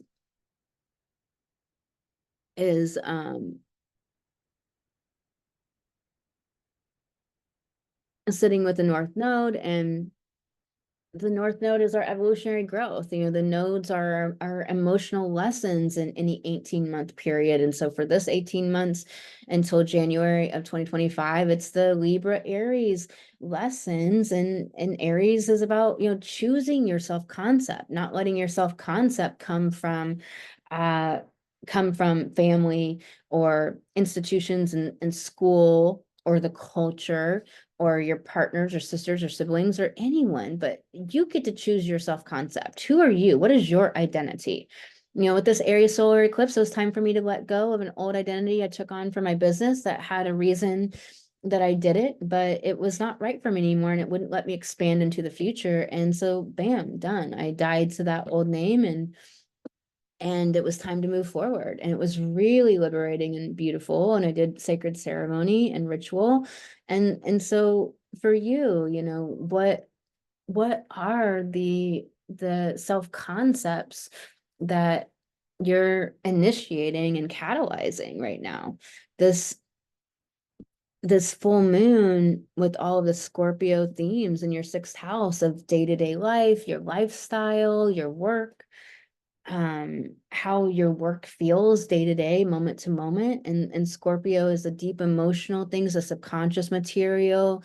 it is control and manipulation and sexuality, and it's the darker side of life. And so it can feel like just in intensity with the square to Pluto in your ninth house of being the expert. And this is a closing psychological square. So this is integrating and closing out the cycle here with Pluto here, like Pluto Aquarius in your ninth house of standing in your power, reclaiming your voice, standing in your level of expertise. You claim the identity of expert in your field. And this is a T square to the sun. So it's just really highly catalyzing your 12th house here, past life material, endings, conclusions, completions. This is Taurus energy. So how you used to get all your needs met, your old value systems that just don't serve you anymore. What you believed based on your old values. Maybe you had the value of trying to survive. And so you had the beliefs that you had to do things that you didn't really want to do for money. And now you've created new value systems that you value your own voice, you value your own gifts that you're here to bring to the world, you value your own resourcefulness to always be okay no matter what. And so you choose to only do your soul mission and to never work for other people doing, slave labor for pennies, and to be your own independent person. So bringing up definitely lots to do with like making your projects and things tangible, and this tangible reality, and what is kind of in the dream state that that it's time to move into action on, and also things that are coming to completions. A lot more will be revealed, I think, for you when we get into that, integration time with Mercury. Mercury ruling your sign, it's connecting to that north node about autonomy and stepping into new self-concepts, or a greater deepening of your self-concept. And so that self-concept can have everything to do about like your day-to-day work life, and showing up as the successful entrepreneur, showing up more as who you want to believe you are, who you want others to see you as in the world of this expert in your field, your industry, your particular methods and techniques in your work, and so on. Let's pull you some cards, Gemini. So this card wanted to come up for you. It's in protection. What does your soul say? So it's really wanting you to get out of your head. It's not the easiest thing for Geminis. That logic, that empirical data, always collecting more data, collecting more information. But it's really wanting you to connect in with intuition and soul. And in protection, it's saying that you're really like trying to go left brain on everything. And maybe this Mercury retrograde is really throwing you and making you feel confused or lost. And it's really asking you to listen and hear your intuition. We must navigate this world with our intuition, even if we have Gemini energy. I have a ton of Gemini energy in my chart, and it's been a journey I've had to walk to learn how to manage my brain and my mind and my thoughts. And I went through some really difficult phases where my brain just like wouldn't stop. It was like a fire hose, And but those were phases. And if you do this work, the work that I teach my clients in my 6-month coaching program, it will get better and it will get amazing. My mind, I have agency over my own mind. And even walking through really difficult situations, I will always be a creator, using my mind to my benefit. So this is really asking you to get down into your body and quit trying to do everything the logical, rational way, because the mind is really a transmitter and a receiver for the amazing genius. And Gemini is genius. Gemini is a teacher. So it puts amazing information together from nowhere. So what else wants to come through for Gemini? Ah, you, the muse. It's wanting you to remember that, sometimes you have to limit your input from everywhere, because that Gemini energy can just want to like take in all this information and knowledge from everywhere. And that can be like upsetting your center of balance. And sometimes you need to go get some input to get some new wheels turning, some new inspiration flowing. And so remembering that you're the muse, you're the source of your own inspiration. You got to self-inspire. You got to know when to go get information and know when to put a kaputs on it and get into stillness, get into your body, get into movement and dance and roller skating or walking or other types of somatic beingness, like get into being and flowing and swimming and things like that. Paint, dance. If you do all these mediums of work, like you write and you do computer work and you speak and all that, do other types of work, of markers and coloring or drawing, or maybe, you know, kickboxing or other things, because it like cross contaminates in a good way. I think cross pollinates is a better word, you know.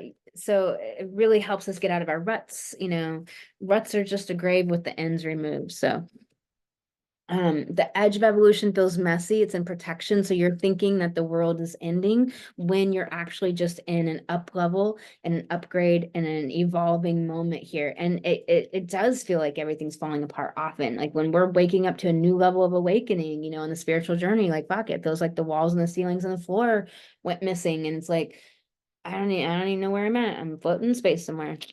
Hope maybe find a Zeppelin to take a ride on and get off this plane. You know, I don't know where I'm landing, but and so it can feel messy, it can feel confusing, it can feel like you're lost. And this protection message is just really wanting you to love yourself and bring the love in and reconnect with all of these cards are really like talking about like there's some missing center for you, like you know, maybe a daily yoga practice or movement practice or dance or something creative that you do just for you, maybe painting.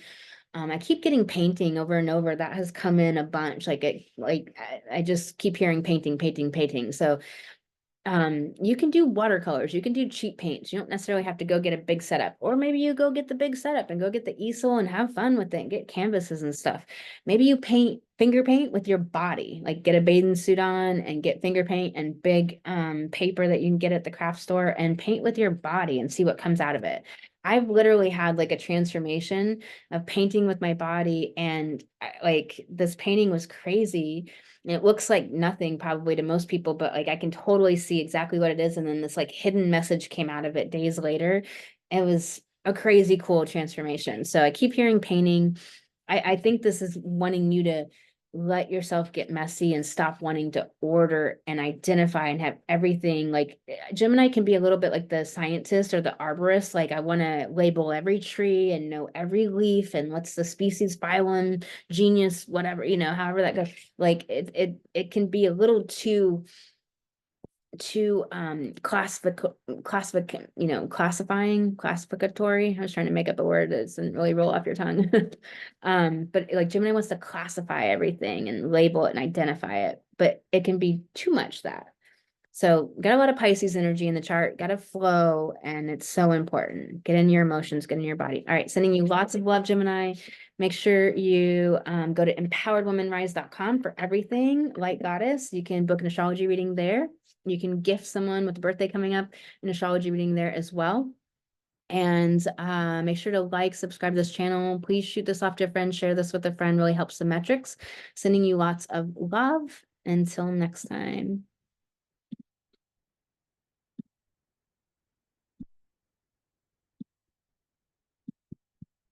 Cancer,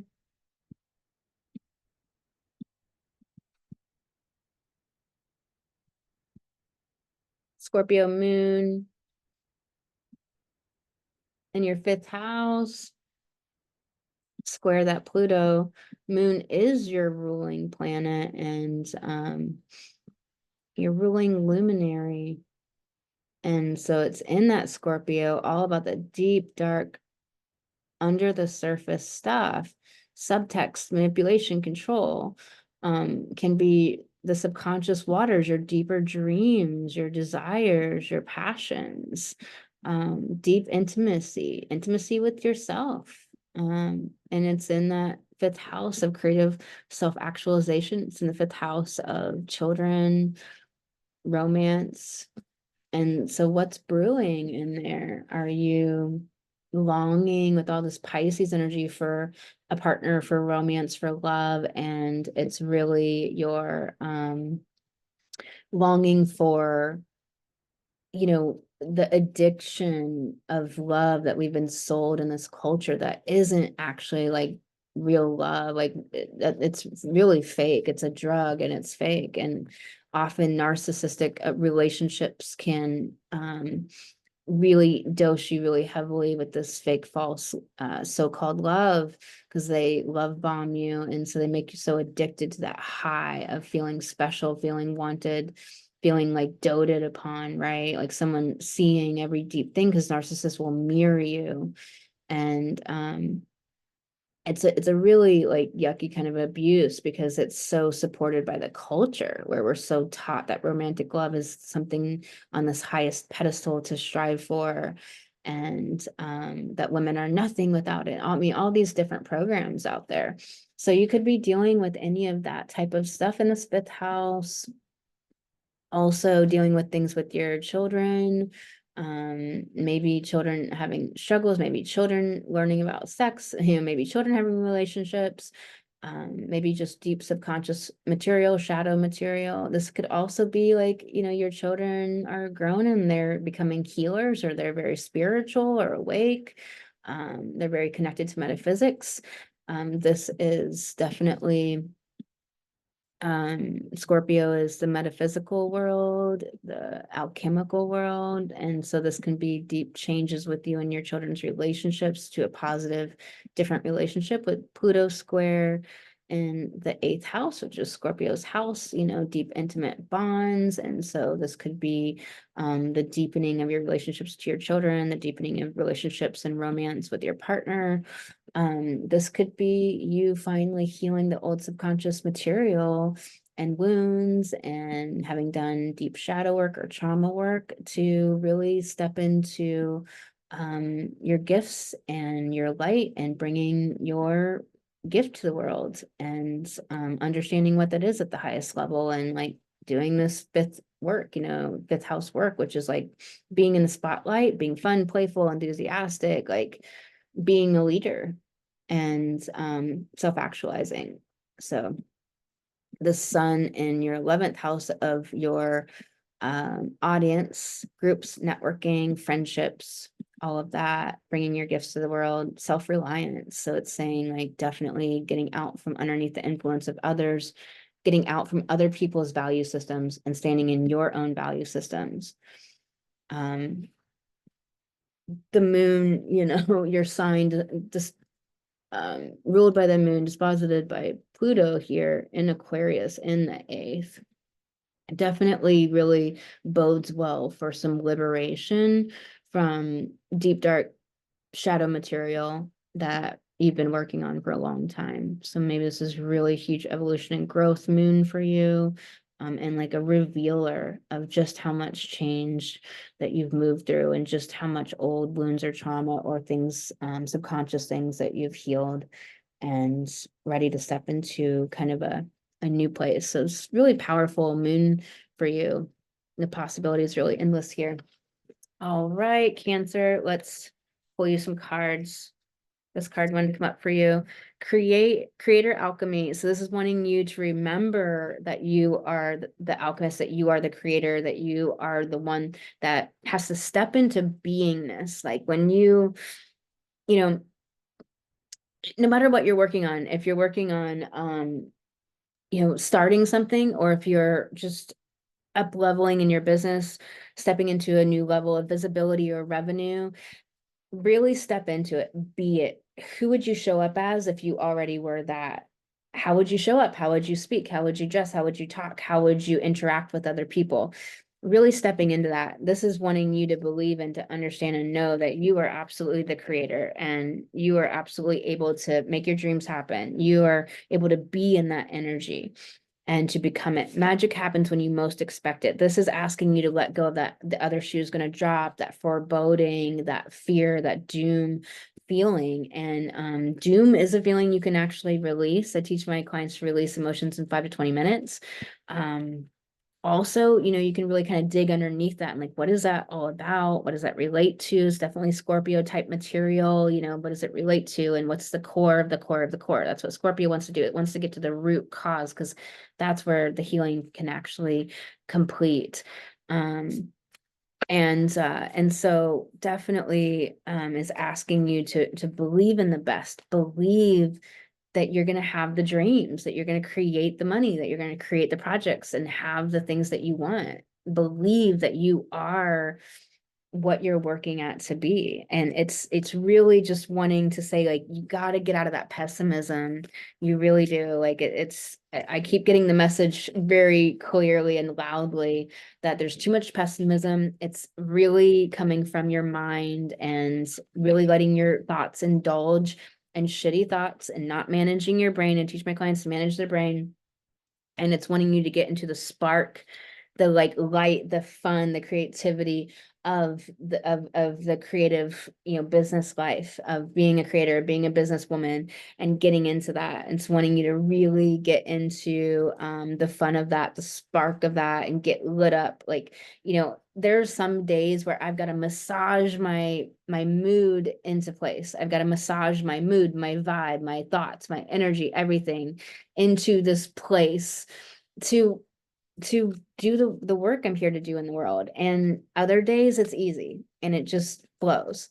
But this is the work of the soul mission driven woman, is to get yourself there and believe yourself into that place until you arrive. And then there'll be another fucking goal. So there's something about pessimism here. It's wanting you to get out of your head and to you got this. You are in charge of your destiny. You can take agency over your brain and take your brain back. That's what I teach my clients. I'm sending you lots of love, Cancer. You can book an astrology reading.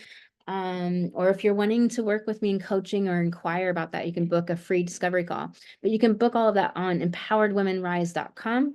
And you can find everything else there as well. Follow me on TikTok. If you follow me here, you'll be notified when the bi-monthly and new moon and full moons come out. Videos come out with sun signs. And please like and share this video. It really helps metrics. I appreciate you being here, and I'll talk to you next time, Cancer.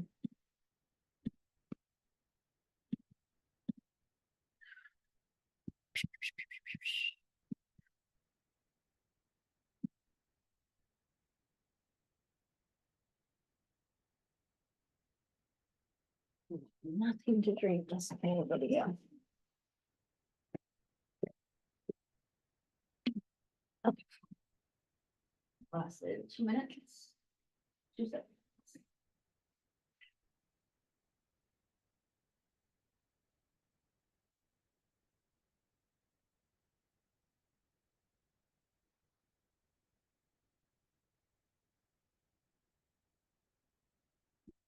All right, Leo. So this moon is in this 4th house of emotional inner security. We always try to get our security from our degrees or our parents or our partner or our car or money, a career, from feeling safe because we're in the house with our sweats and our food or something. But you want to get your emotional security from within self. Only from within self can it come. And the square to Pluto and the sign of the liberator in the 7th house of relationships. This is a closing square. Your sign ruled by the sun and Taurus, all about self-reliance, in the 10th house of career.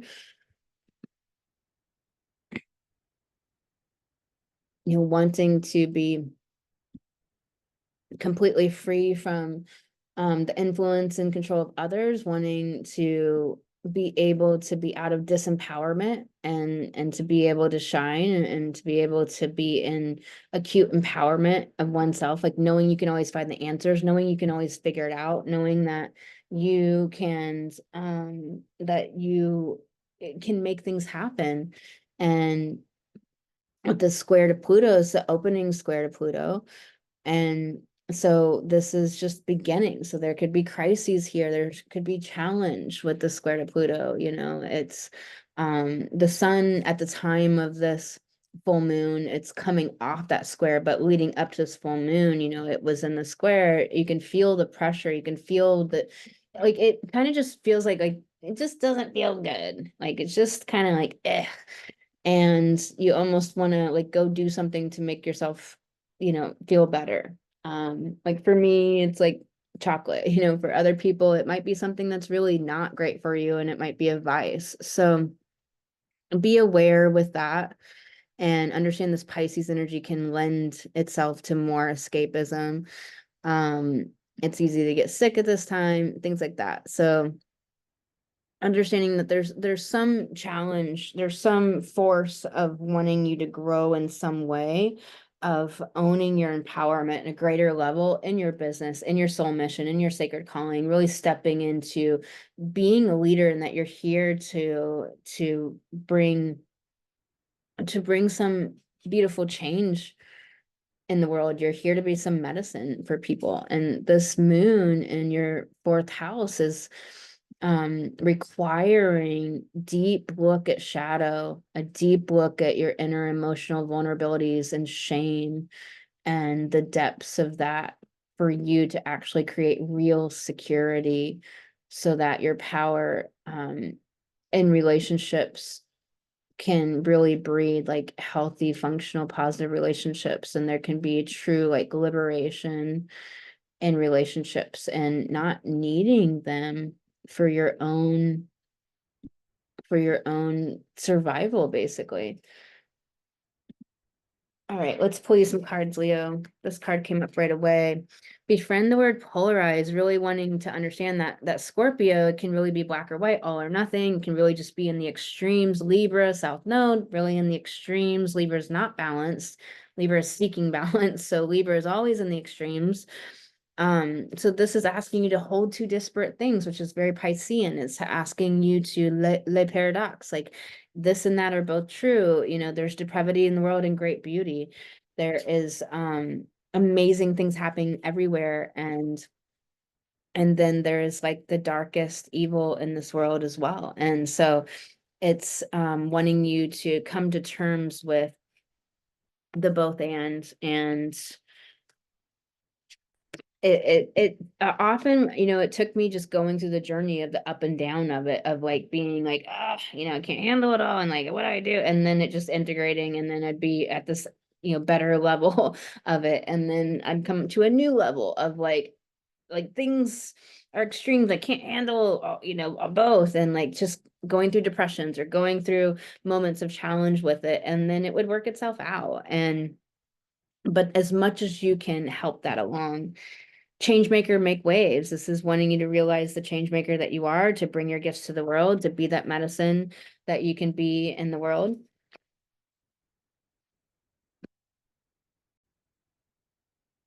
Want you to remember and connect in that you are here to bring the light. Fearless expression, you know, this is what Leo has at the core of it, is this self-possession of just being so so just having a presence, and you know, this fearless self-expression no matter the feeling of vulnerability. And so really stepping into that, and not caring what other people think, not caring about admonishment or pushback, and being your true authentic self, bringing the light to others. Sending you lots of love, Leo. And if you would like to book an astrology reading, you can do that at empoweredwomenrise.com. You can find everything else there as well. And throw down a like on this video. Appreciate you being here.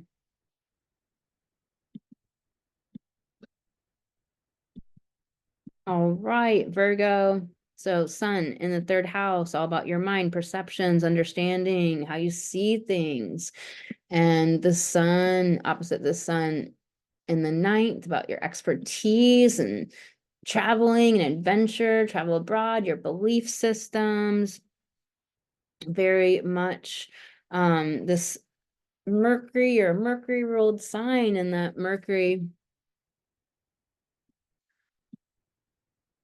and your eighth conjunct the North Node here, retrograde. It's retrograde all month and then goes direct on the 25th, but is in direct shadow from the 25th to May 13th. And so that's like an integration phase or understanding phase, depending on the person. But so with your sign, with the ruler of your sign in Aries, all about autonomy and individuation and all about becoming and who I am. It's all about that I am, your identity. So what is the identity that you're shedding? It's retrograde. So it's like you're breaking free from the consensus status quo, breaking free from your old ways of being, and you're in review, you're individuating from the overculture and the consensus in different ways into a new identity, a new self-concept, a new who you are. And this moon, in the third house, like eh, it's that subconscious material, the shadow, the shame, the difficulty with that. What's holding you back? What is the old wounds and hurts? Are you seeing things in really black and white terms, really all or nothing kind of ways? Where can you step into being the healer? Where can you heal your own emotions and deep wounds and deep pains that are going on? The square to Pluto in the sixth house, Virgo's correlated house, is like stepping into greater autonomy and individuation and power in your day-to-day work life and your lifestyle, and how you and how you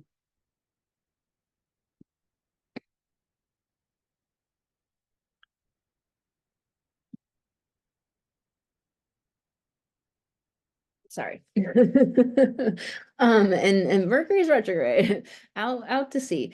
And how you like experience your life day to day. And is that the experience of life that you want? Are you standing in your power? Are you individuated? Like, are you liberated in your day-to-day work life? Like, is it the way you want? Are you bound by ideas of what the overculture says it has to look like? Are you bound by time issues? Are you having issues with your scheduling? What is all going on there for you? And the square to the sun in your ninth house of like traveling abroad and adventure and your belief systems, or your beliefs keeping you tied up in schedules that you don't want, that are not liberating and free, and keeping you feeling stuck. And, the Scorpio moon is going to act out in ways that aren't useful and healthy. And so this is really about taking your power back and knowing that you get to create your life, you get to create your lifestyle any way you want. That there may be a little journey to take to get there. Let's pull you some cards, Virgo, and find out more about what this is about. What do you really want? X marks the spot. So this card is in protection and really wanting you to get in touch with your deep soul desires and get off of other people's influence.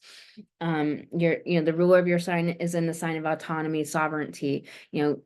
Get out from underneath external control and influence of the overculture of like what it looks like to supposedly be professional or have it together, or to be the successful XYZ, whatever you are that you do, other people's opinion of that. Like, for example, coach. There's a lot of people out there that think a coach looks a certain way and is a certain way. And I know myself and many others have redefined that and told people like, no, you don't tell me what a coach is. Actually, this is my level of integrity. This is what a coach is. This is what I can do. A lot of people are like, coaches don't do trauma. I do trauma work as a coach.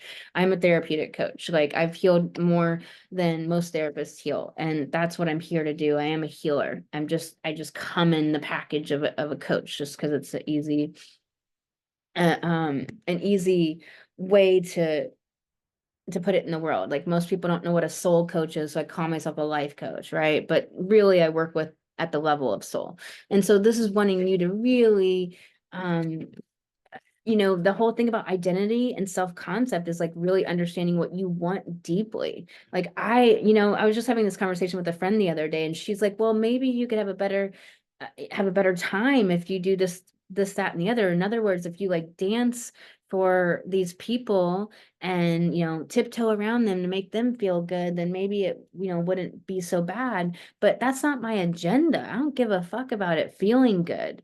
My agenda is to speak truth to power and to not let abuse go on this planet for one more day. That's my agenda. That's what I care about. And so I know so deeply who I am and what I care about and what my value system is, that I'm inoculated to the pain of that journey. You know, it took a while, but, and so this is really understanding what you want and all that that comes with. And so cut the cords of doubt. You know, this is really wanting you to no longer let your brain beat yourself up, talk down to you. Like, you have to put a line in the sand and say, no, I will not put myself down for 1 minute, for one more day. I will not let my own brain talk shit about me to me. You know, you have to, the thing about, you know, getting rid of doubt is recognizing it. Like, recognize what the costume doubt wears within your own psyche. Notice it. Notice just the little signs where you're just like, you know, you're avoiding. You know, Scorpio is very much about avoidance, and this is in your third house of the mind. You're like avoiding, unwilling to look at it, not willing to deal with it, escaping it, doing anything but looking at it. Feed your artist, really wanting you to feed your light, bring the joy in, trust joy to lead you to the right place. Trust that flow, wanting you to get out of your head and out of the logical brain and really into the play and the dancing and the movement, somatics and painting. Painting keeps coming in heavily for a couple of people here. So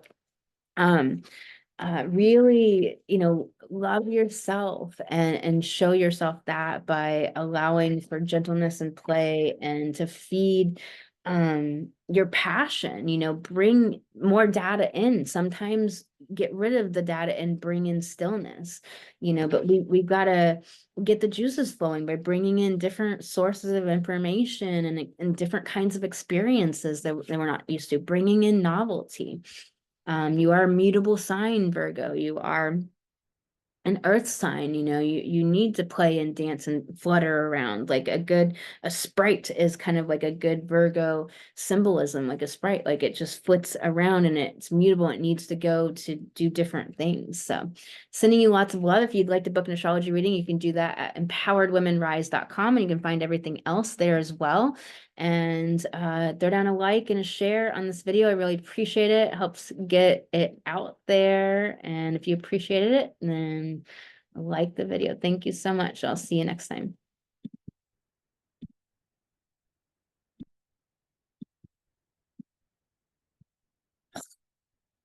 All right, Libra.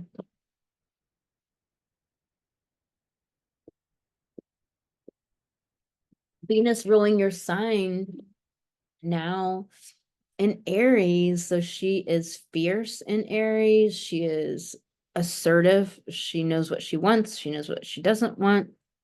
She is conjunct Eris Xena. She is stepping outside the status quo. She is grabbing her sisters. She is in community. She is very much off, you know, the pipeline of the mainstream and not giving a fuck about that.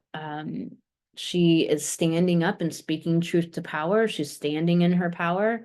So this is a, you know, a fiery time for you, Libra.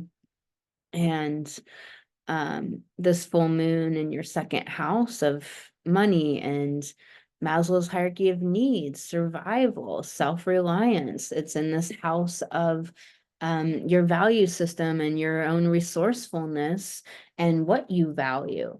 That could be changing. A lot of subconscious material might be churning up leading up to this full moon, and things might become like revealed and visible about what you used to value and what you value now and how that has changed, because we've had eclipse season, we've had big massive changes, we've had the Jupiter Uranus conjunction, so we've had a bunch of stuff, and then Mercury's retrograde, and this full moon is on the 23rd, and so Mercury goes direct on the 25th, so just 2 days later, and the mind goes forward, and we will kind of be integrating that whole story and understanding a bunch of things quite a bit more clearly. So I think it's going to be a real explosive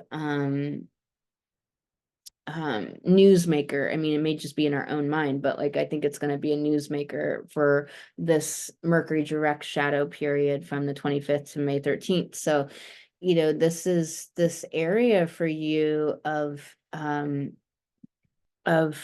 you know, stepping into a higher expression of being the healer, being the one that is here to be impassioned and bold, and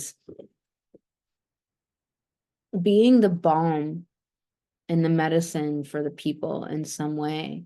It's really important. This Taurus opposite, this full moon, Taurus sun, in this eighth house, about all those Scorpio themes and the subconscious material and other people's resources, and the self-reliance coming in, and how maybe the self-reliance doesn't let you allow others to help you, Libra, or where there's some dynamic there that is going to be playing itself out or resolving. All this Pisces in the chart is wanting to have us go through deaths before the rebirth, and go through completions, and ending old patterns and cycles and energies that just don't serve us anymore, that are not allowing us to grow. This T square to Pluto in your fifth house of creative self-actualization, of your children, of romance. And so that could be the romance with your own business and creativity and passions. It could be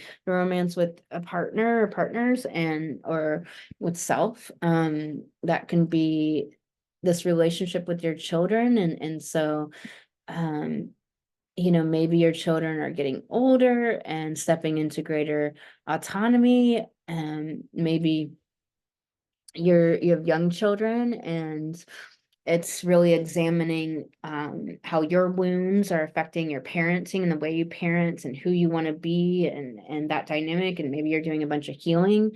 You know, Scorpio can be the deep healing, and it can also be shame and betrayal and fear of betrayal, fear of abandonment. And so there's that closing psychological square to Pluto. Pluto is all about our power, and in Aquarius about our individuation, and Pluto is about the deep emotional realms, and Pluto is about this this evolution, this growth, wanting to evolve, wanting to be better than it was before. And so in that fifth house of stepping into creating your destiny, creating what you want in this life, creating the results that you want in this life. This is a very Scorpionic moon, not just because the moon's in Scorpio, but it's in Scorpio in the opposite house of the sun in Taurus, and Taurus is in Scorpio's house. And Pluto is,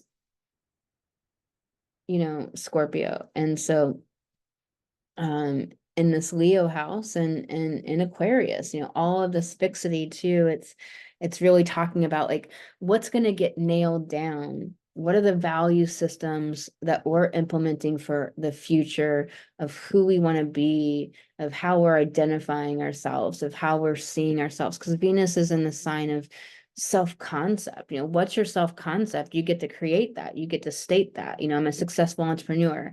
I'm a prosperous woman. I am a great mother. I am a leader. I am a role model. You know, what is it that is your self-concept, and can you step into being that? And there's all this fixity of like fixing that into place. Let's pull you some cards, Libra. Throw a like down this video. I really appreciate you. If you liked anything, throw a like down. The distraction of shiny things. So this is saying like bing bong in the head and the mind, like all over the place, not really focusing to fruition. So it's wanting you to be aware of that. You got changes and a protection message. So maybe the way that you're viewing changes is the fear of change, and viewing it as meaning something is going to go wrong. Change is bad. Often we do have that programming in our subconscious that that change means, uh-oh, the other shoe's going to drop, something's going down, something's going wrong, and really seeing if that's what's going on for you, and that fear and trepidation or nervous system dysregulation is going on, and if you can step into really being in relationship with change itself in a different way of like, change is always good. You know, I did some belief reprogramming, which I teach my clients how to do a couple of years ago, where I could see it come up that like change always meant bad somewhere in my psyche. And I was like, oh, okay, no, we're going to redo that. And I actually programmed in the beliefs that change is good, that I welcome change, and these beliefs. And I really don't have a problem with it. It hasn't, you know, sometimes things come back up because of a new angle or a way it's connected to something, but it's really solid. So I would really look at your relationship to change. Rise, you got rise. So this is wanting you to step into being the successful entrepreneur, the soul mission driven woman, the, you know, role model, the good mother, like whatever the self concept or whatever it is, the impact you are here on the earth to make. It's wanting you to rise up into that, to believe it, to be it, to step into that and be it. Don't let your brain for 1 minute indulge in anything that is not being that identity, that person. How does that person show up in the world? How does that person do breakfast? How does that person do their bookkeeping, do their filing, do their mail, take care of their kids? How does that person take care of the house? How does that person handle decisions or conversations or challenges? You know, it's really wanting you to rise so you can help others step in their power as well. You're here for a purpose. You're here because you matter. All right, Libra, sending you lots of love. If you want to book an astrology reading, you can do that at empoweredwomenrise.com. Please throw down a like on this video. If you share it, really helps the metrics. Really appreciate that. Sending you lots of love until next time.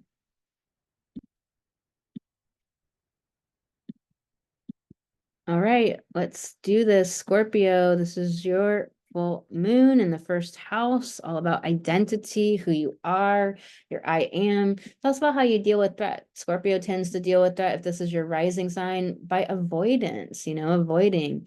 And of course, anything we avoid just grows into like a bigger monster.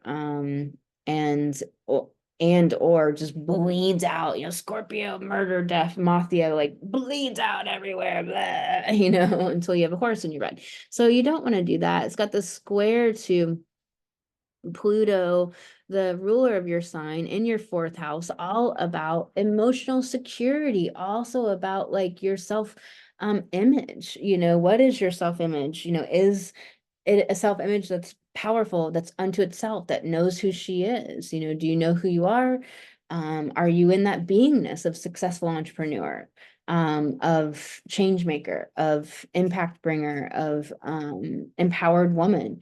You know, who are you, and do you imbue that? Do you have emotional security that's not based on your car, your money, your bank account, your relationships to other people, your labels? You know, I didn't, a lot of times we do things because we don't know we're doing it until we can see it. And for example, like I was getting a lot of like my authority in business from like my podcast and my YouTube, and I was realizing, I didn't mean to. I wasn't seeing it. And as soon as I could see it, I was like, okay, enough with that.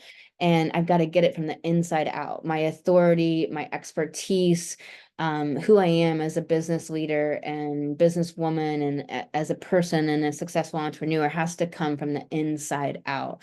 And this is what this is always about. With Pluto here, it can be really difficult things going down with family, home, children, with maybe parents. It can feel like a sense of security has been usurped and lost, but it's always about bringing greater liberation and freedom, about evolution and growth. And that can only come often through loss and challenge, because we don't necessarily seek to grow and change unless we're provoked in that way. So, such is life. This sun in the 7th house, relationships, self-reliance in relationships. So have you been in like enmeshment and codependence and relying on other people for your needs to be met, or for material needs to be taken care of, or somebody been relying upon you for that? Is there some power dynamic going on in relationships? So, Taurus in the 7th, all about self-reliance, being unto oneself, being completely, resourced and living from your own value system, not somebody else's value system. But with this opening square to Pluto, this can be really starting to like have a crisis around that, having this starting to come to light that like, oh, like I have been living on somebody else's value system. I have been in this codependent relationship, or I have been controlled, or all of this could be coming to light. So, or I've been manipulating, it's been my coping mechanism, or it's been my way of trying to get my needs met, all of that could be coming up. So being aware of all of that, not making any of it wrong, and just being all about that evolution and growth. So let's pull you some cards. Scorpio, you got get back to the elemental and a protection message. So it's really saying that, the basics, baths and connecting to nature and stillness, also stimulation and bringing in new information. Or if you're doing that too much, coming back into home with your body, becoming back in your body, embodied, and habitating your own body, getting out of the head and too much thinking, managing your mind, managing your emotions, managing your energy. Are you clearing your energy? Are you getting energy medicine regularly? But it's wanting you to get back to the basics. Like maybe you got off your basic routine, maybe your sleep schedule's been off. My sleep schedule's been off since I moved. And maybe it's just wanting you to come back into harmony with the things that support you, that baseline of your life, nourishing food, time to be with your animals, maybe, or your nieces and nephews, whatever it is. So, and you got you are magic. It's upright. It's wanting you to really remember the genius you have within you. Remember your ability to create, to activate emotions in your body, to create your own mood and your own attitude. You have so much power within you. You have so much magic within you. Like, what is amazing and magical about you? Like remembering the gift that you are to humanity, that you can bring light, you can bring empowerment to others, you can be a balm, a medicine for others. So it's wanting you to really click into that and find your flow, find your sacred flow.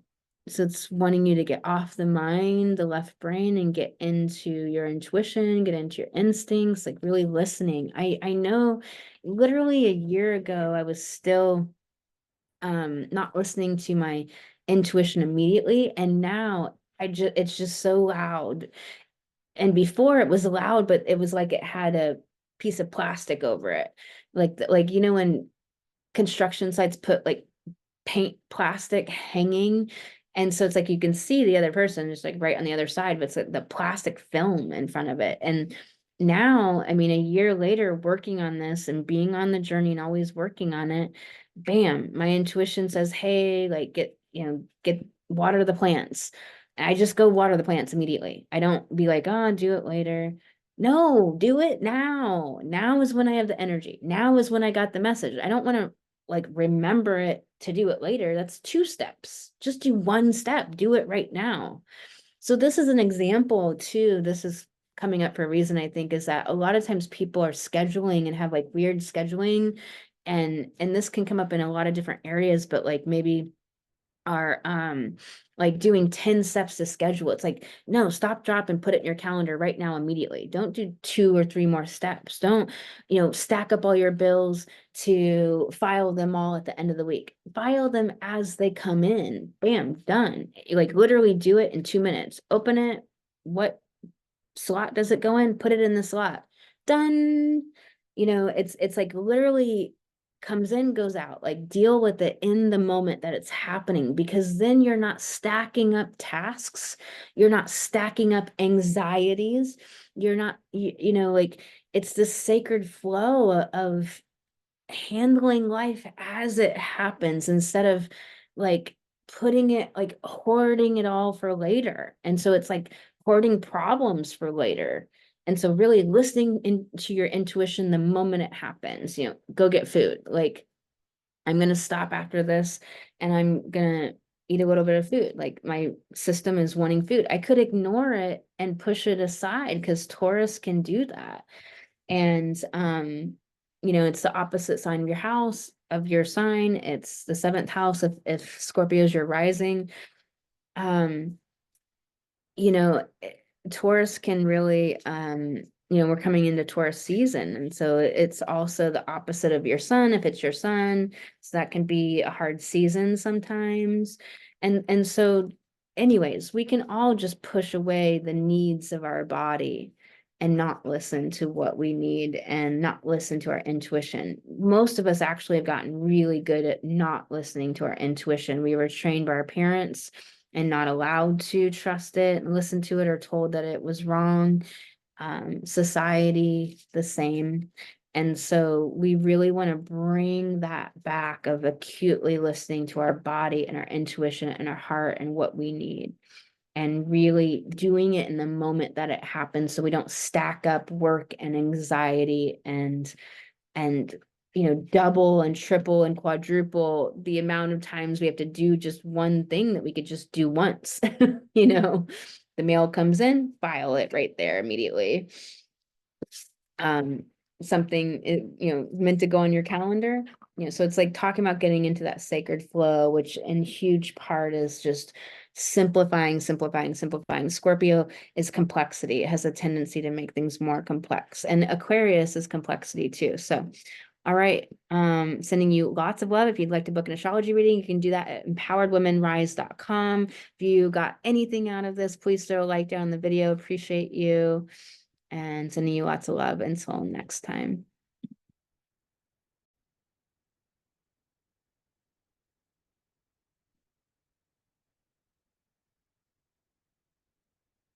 Sag.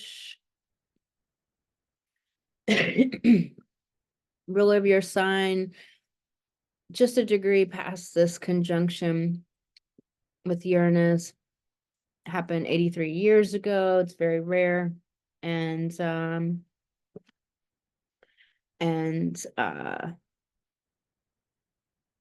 talked about that in part 1, and I think this will definitely have massive ripple effects, but this is all happening in your 6th house of lifestyle, this house of in Taurus, this house of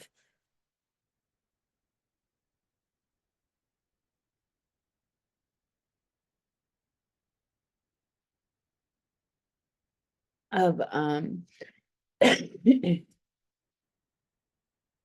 house of your day-to-day work life and how that feels. It's also a house of your physical body and healing, house of service, and so very much this Taurus individuation, this Taurus self-reliance. And so maybe you're really taking back your power in your day-to-day work, your lifestyle, that you actually get to create your lifestyle. You get to choose. You don't have to work for others. You don't have to work in an office. You don't have to have an office look any particular way. You get to choose the way you set up your life and how that feels, and the way you set your hours and your schedule, and all the things that deal with like tangible reality. This is also the realm of aunts and uncles and being a mentor. So if you mentor any kids, but this conjunction happening here in your 6th house, like this is some sort of revolution and liberation, some sort of expansion of liberation here. But often this can be with Uranus, it can be trauma or like a breakdown. And so this can feel like nothing's working in the way my business functions, my day-to-day work life functions. It's not the lifestyle I want. So this could be like big awakenings happening in this area of your life too. And so this is going down with trines to Lilith in your 10th house of business. And so some big impact here with you reclaiming your power. Maybe some old anger and outrage is boiling up so that you can have that reclamation of power. But the Scorpio moon is in your 12th house. this can often be, you know, our 12th house full moons can often be a time of past life material churning up. It can be that longing of our dreams and what we desire and what we're really looking for. It can be getting sick. It's often a death before a rebirth, like completions and endings that are challenging and difficult, and things coming to awareness that, you know, it's time to change this or get out of this relationship or deal with this, handle something in your life that maybe you are resisting handling, and opposite the sun in your sixth house, and with this opening square to Pluto in your third house of your mindset, your perceptions, the way you see things, being a teacher, you know, it's the house of the goddess, and very much the square about crises. And so how you think about versus, you know, the lifestyle that you are living, the lifestyle you want to live, what you think you have to do, old perceptions, old ways of being. And then this closing square to the moon in Scorpio in the 12th, completions coming to an end, things that might have been holding you back from reclaiming agency over your own mindset, the way you think, manage your thoughts. Like, we have to move our default thought patterns to deliberate thinking on purpose. And I teach my clients how to do this. I teach my clients some methods that allow that to be quicker and without spiritually bypassing. But we want to take agency over our own mind, and we want to look at our thoughts and put them down on paper and really see what we're thinking, because that is creating our life. And with Pluto here, there is some sort of like death to the old way of either not being an agency over your own mind, or the way you're perceiving or thinking about life, the way you're identifying things in your life or classifying things. And there's something here of a reclamation of power and individuation from other people's ways of viewing, possibly, or old perceptions, or, you know, a lack of thought management, a lack of you know, controlling your own brain and letting your brain control you and puppet you around. So there's definitely something coming to a head here, Sag. Let's pull you some cards. Not redoing any cards this time. So limitations inspire innovations. You know, which word really stands out for you? Is it the word limitation, or is it the word inspire, or is it the word innovation? You know, where does your focus go?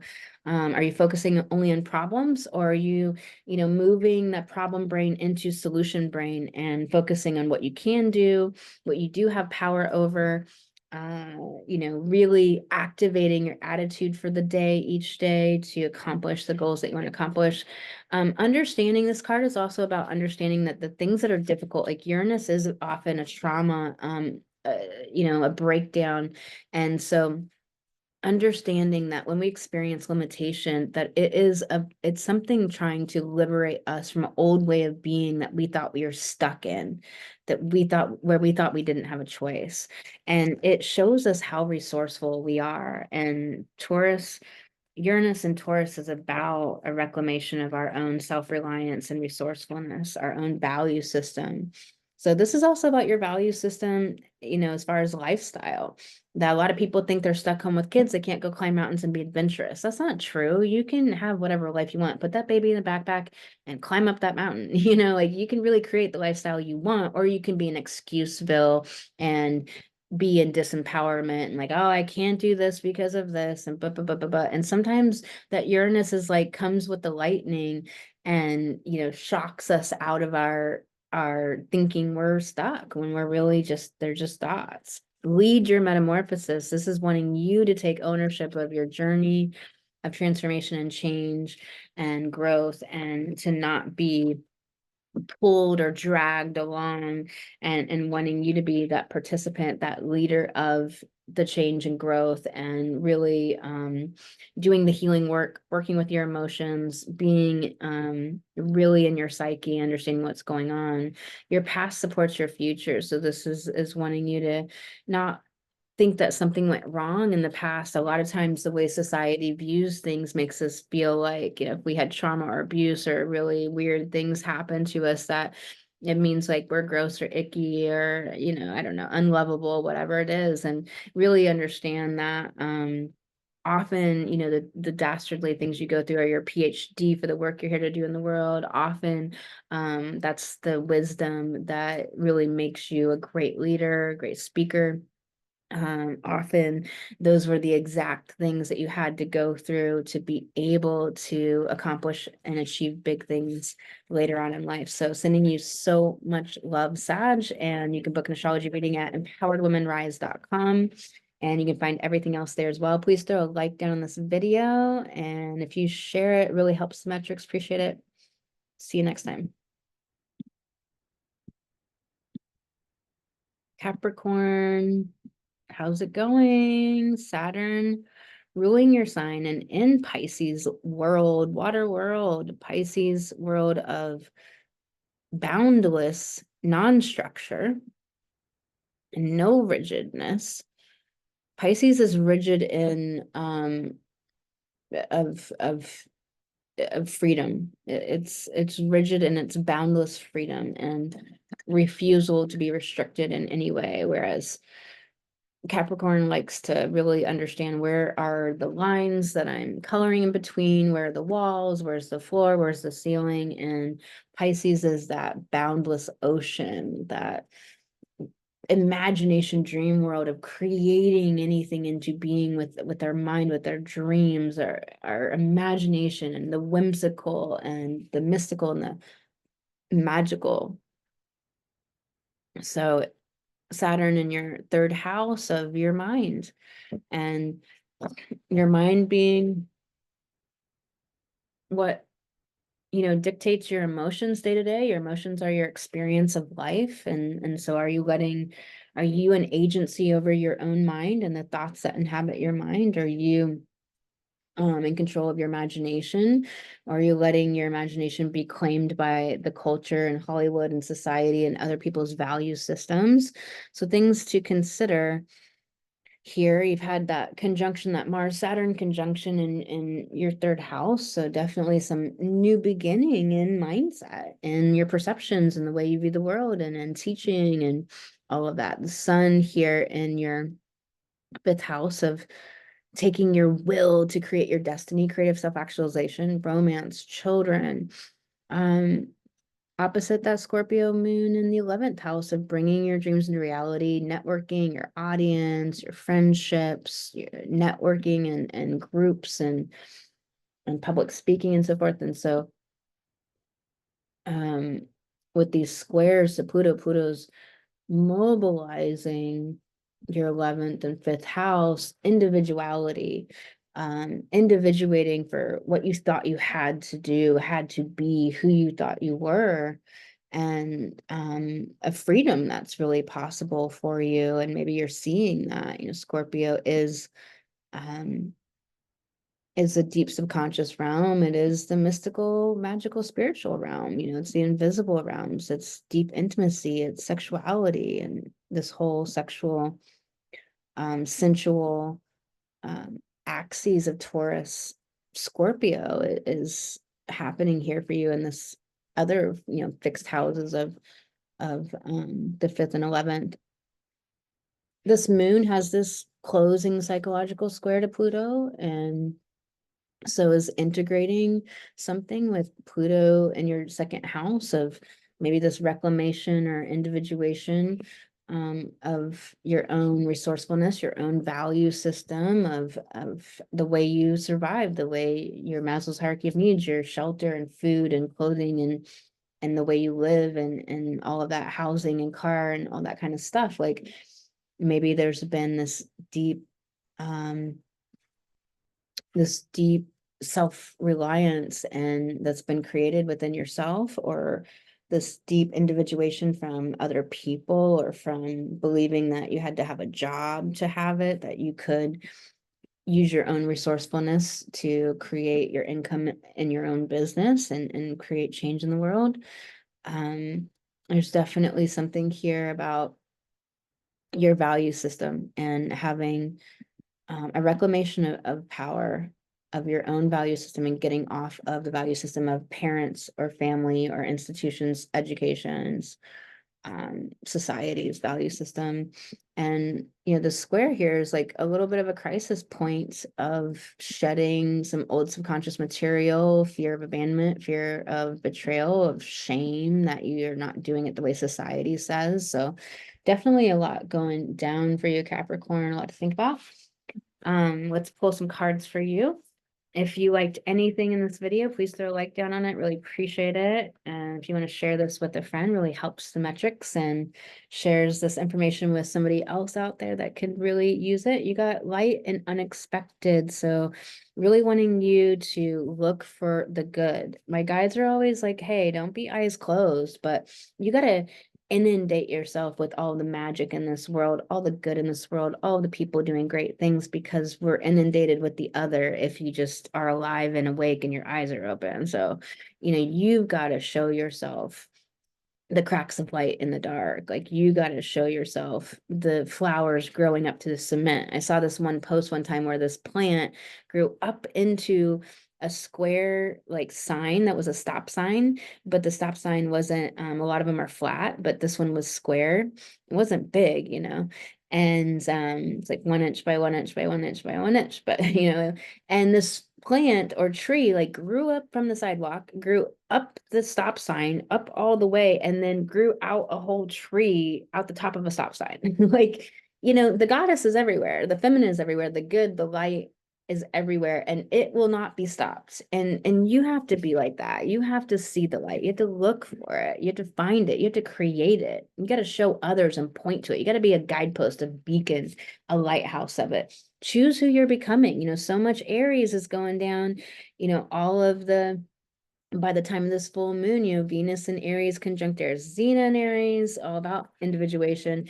And you know, Mars is moving into that conjunction with Neptune, but is going to shoot into Aries, and then finally will, you know, be back out of like Pisces water world and be into like Aries world for a while, where it can get aggro and aggressive and intense, and it will out there inevitably. But also, this is about who you're becoming. It's about grand self-discovery. It's about ultimate freedom. You know, Aries and Pisces both are about ultimate freedom. Aries wants ultimate freedom to figure out who and what it is, so it can self-identify and it can claim its self-concept and tell others. So you, like with being a successful entrepreneur, your mind is going to offer you self-doubt. Your mind is going to offer you why it can't work. Your mind is going to offer you spinning and ruminating and all these things. You are going to have to move your mind into deliberate thinking and step into becoming the successful entrepreneur and be that energy. How does a successful entrepreneur show up, speak, talk, stand, dress, post on social media, action, what actions do they take each day, and how do they manage their mind? Because you definitely have this, you know, Pluto in the third. So is that right? Pluto in third. No, your Saturn's in third, my bad. Yeah, so you have to have your ruler of your sign in that third house. So especially if you are a Capricorn rising. So what's your third card, Cap? All right. Nourish the sacred feminine in a protection message. So it's really saying you're too much in your head. You're not in enough flow and enough beingness and enough emotions and enough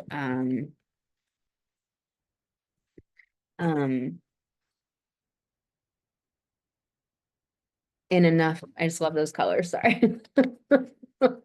I get caught up in the colors. And enough of the, like, you know, painting has been coming up, painting, self-nourishing in so many important ways. And sorry, I got a bunny that is talking to us.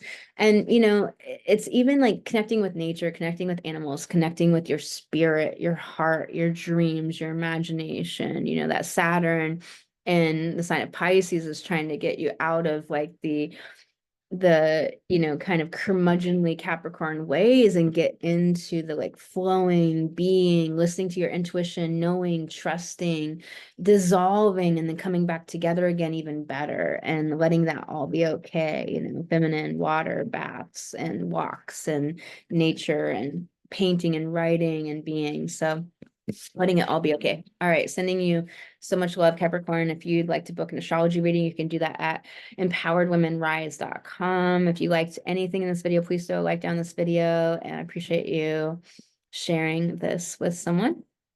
And I'll see you next time.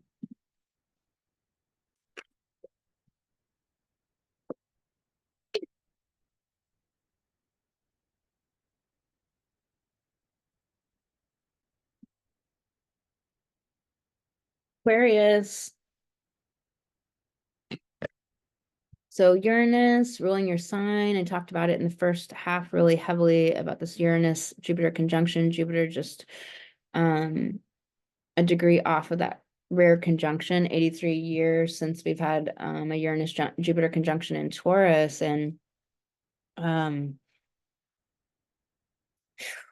And this is in your fourth house. And so Taurus is all about self-reliance. And so this is self-reliance of your emotional security. And so wanting you to really not get your emotional security from your car, your house, your money, your relationship to somebody, your parents, and them still being alive, or something like that. But and not even from like your podcast, not even from your degree, but wanting you to get your emotional security from within yourself. I teach my clients exactly how to do this.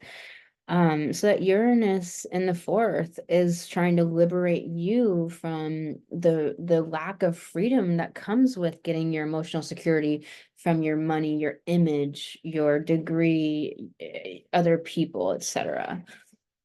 We don't even understand the ways in which we aren't free until Uranus comes along and kicks our ass. So this Scorpio moon in your 10th house, all about career and your sacred calling, your soul mission, and that 10th house, that Scorpio, all about, you know,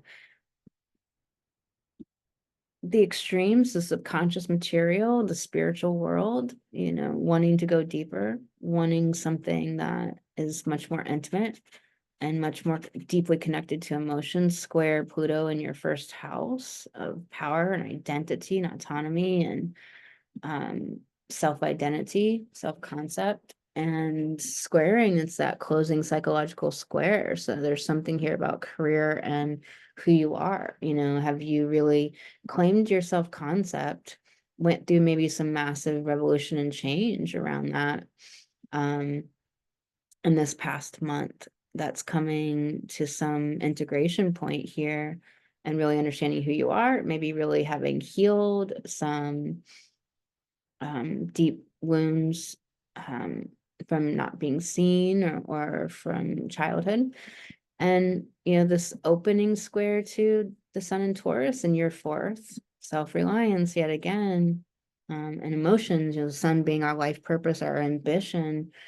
And how can we do that if it's not coming from deep inner emotional security? Then it's coming from insecurity, and we'll always be trying to get our security from something, and then we're never truly autonomous, and we're never truly like as much of a light bringer as we could be, or we have chinks in our armor that can be manipulated and controlled if the right person comes along to do that. So just be aware of all of that.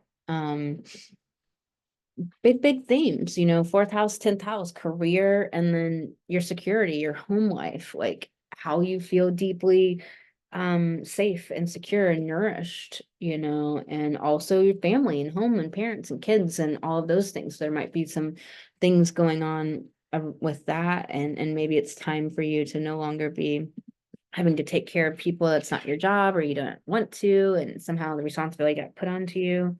Let's pull some cards for you, Aquarius.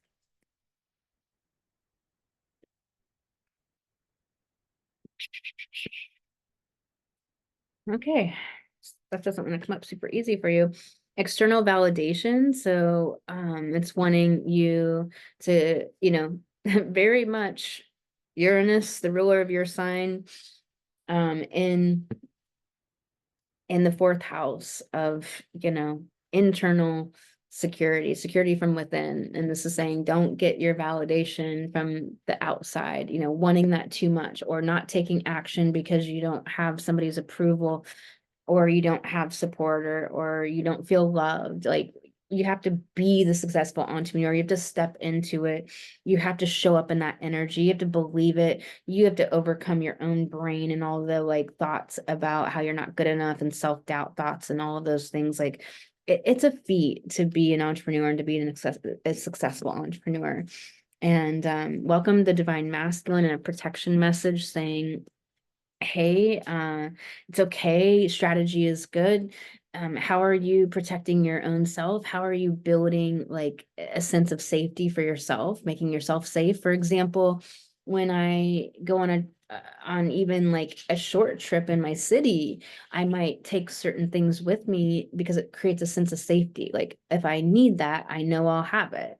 And so whether it's like an extra outfit, or whether it's just extra water, particularly where I live, or whether it's maybe having some vitamins with me, or some, like, I always have certain things in the car, like Tylenol and ibuprofen, and I always have, toothbrush on me and things like that. So it's like I'm always creating a sense of safety. Like, I don't have to be like, oh, I'm anxious or unsettled because I don't have what I need. I have what I need. So this is just an example. Apply this to other areas of life, but it's like welcoming in that divine masculine energy of, standing in the sense of being able to move in a direction and take action. It's in a protection message saying that maybe you're too kind of scattered and too in the mind, and not really focus on a direction to fruition, and not putting strategy into place, not putting that kind of focused attention and steadiness forward. Prosperity sisters are joy and happiness. So it's really wanting you to click into joy, to realize that you can trust joy, realize how important it is, and to bring that in, wanting you to also like know that you create it, that you can make it, that you can give yourself space in the day to create little blocks of time where it's just like, I'm going to paint, or I'm going to do some writing that's just for me, or I'm going to, create joy. I'm going to bring color into my life. I'm going to stop wearing black and wear colorful clothes. I'm going to really make my bed amazing and nourishing with all of the most like best covers and blankets and pillows and soft fuzzy things, and things that really create a like comforting sleep environment, whatever it is for you. But think about those things. I'm sending you lots of love, Aquarius. You can book an astrology reading at empoweredwomanrise.com, and everything else is there for you as well. And please throw down a like on this video if there's anything that you liked. And if you share it, really helps with the metrics. Appreciate it. Shoot it off to a friend. You can text a friend. See you next time. All right, Pisces. I did do Aquarius, right? Yes. Okay. Pisces. So Pisces, one of your rulers of your sign, I talk about it heavily in part one, just had that conjunction to Uranus, and is in your third house of your mind and the way you think. And both Jupiter and Uranus are liberators in different ways, but Jupiter's about our belief systems. Jupiter is also the expander, the adventurer. It's also, liberator as far as like travel is fatal to ignorance, in that sort of way, that like the more we know, the more we can expand and include and love, right? And so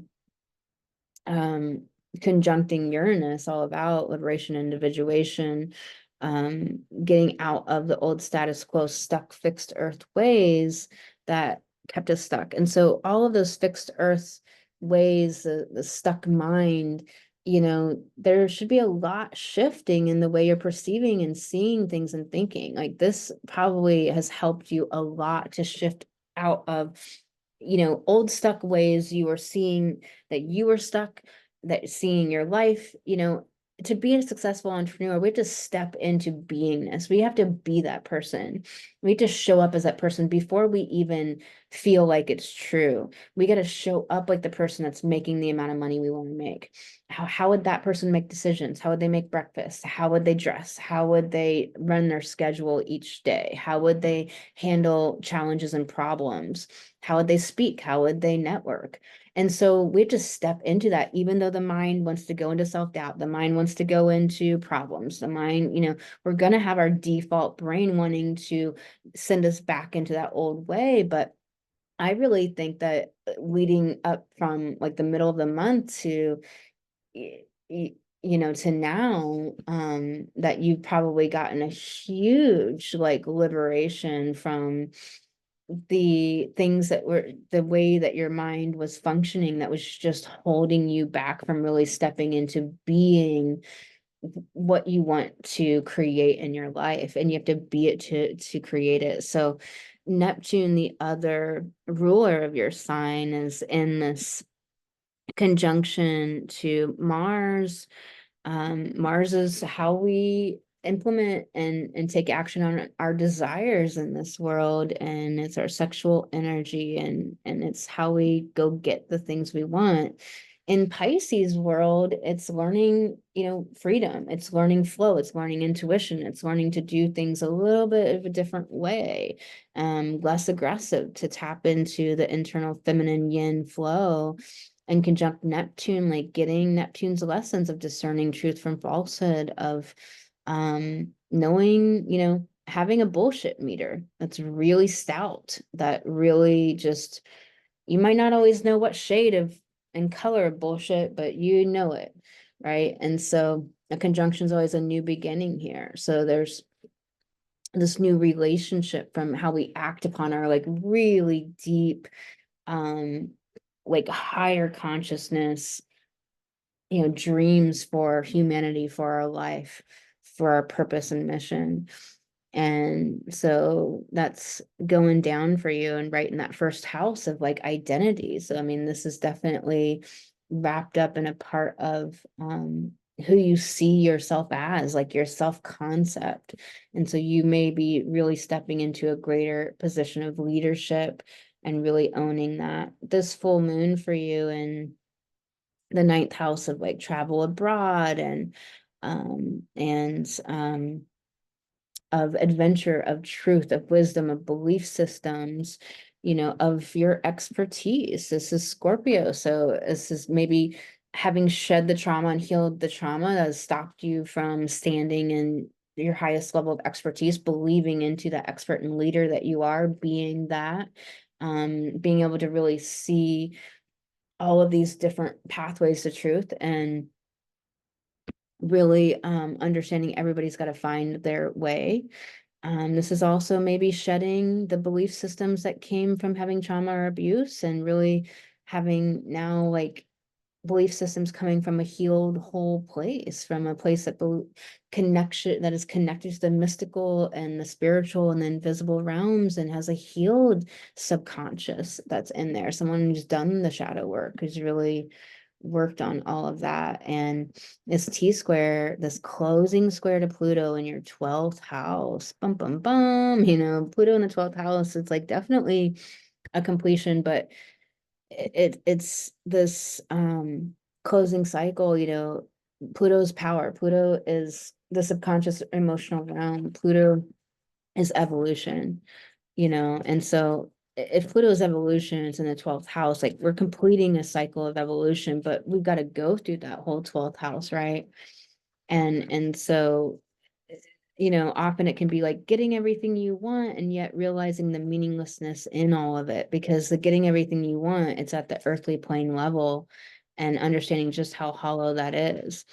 And so it's like ever deepening expansion of what is meaningful and what is truly sacred, and never in the places you thought it would be in. And that is a really powerful journey to be in. 12th house can always be challenging, and but it is the house of dreams and imagination and creativity and and that connection to the divine, the connection to our psychic abilities and the energetic realms. And so really, this is a reclamation possibly of your psychic gifts and your psychic abilities and your energetic energies and the energetic realms. And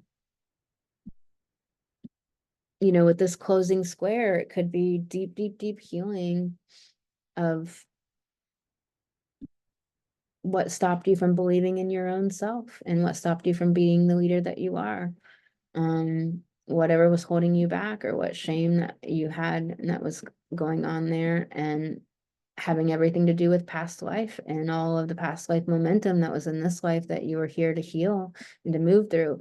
With Pluto having this opening square to the sun in your third house, Taurus is always self-reliance.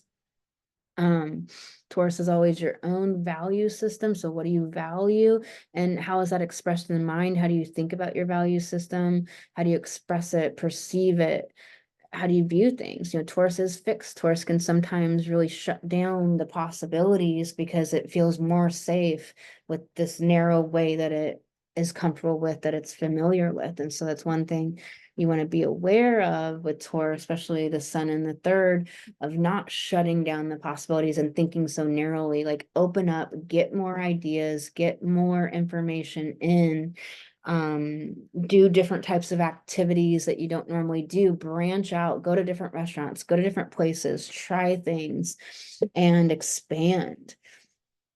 And this opening square to Pluto, it's like the past life inlet or the psychic energetic inlet with this third house and how they're hooking up, whether you're interpreting, your psychic information now at a higher level, or you're learning that, you're on the journey to learn that, or you're expanding into this, leveling up of being able to interpret correctly and identify correctly, the psychic energetic information that you get and knowing what to do with it. Because there's a lot of integrity that is really required in the psychic energetic realm that is not necessarily out there. There's a lot of energetic and psychic abusers.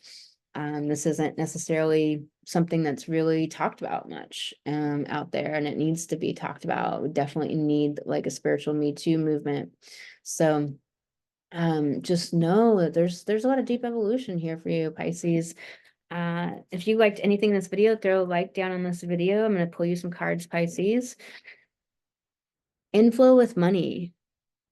I've gotten this, I can't remember how long ago, but I got this with you another time, another reading. So inflow with money, again, it's like about like that third house, like being it, being like, if you want to, let's just say like 300K is a really good number a year to have to be able to have fluidity in life and do things and grow your business and things like that. Like, you kind of want like 300K, right? Especially with inflation and different cities and the cost of living in them.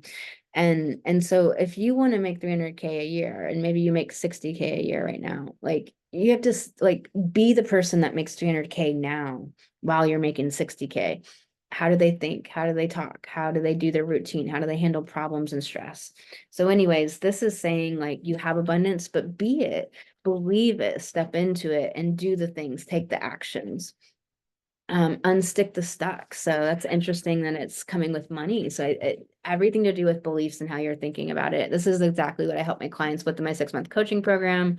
So you can definitely book a free discovery call for coaching if you've been wanting to really change the way that your thoughts are creating your reality and the way that you're thinking and feeling, and get out of this stuck place. So what is the stuck, Pisces?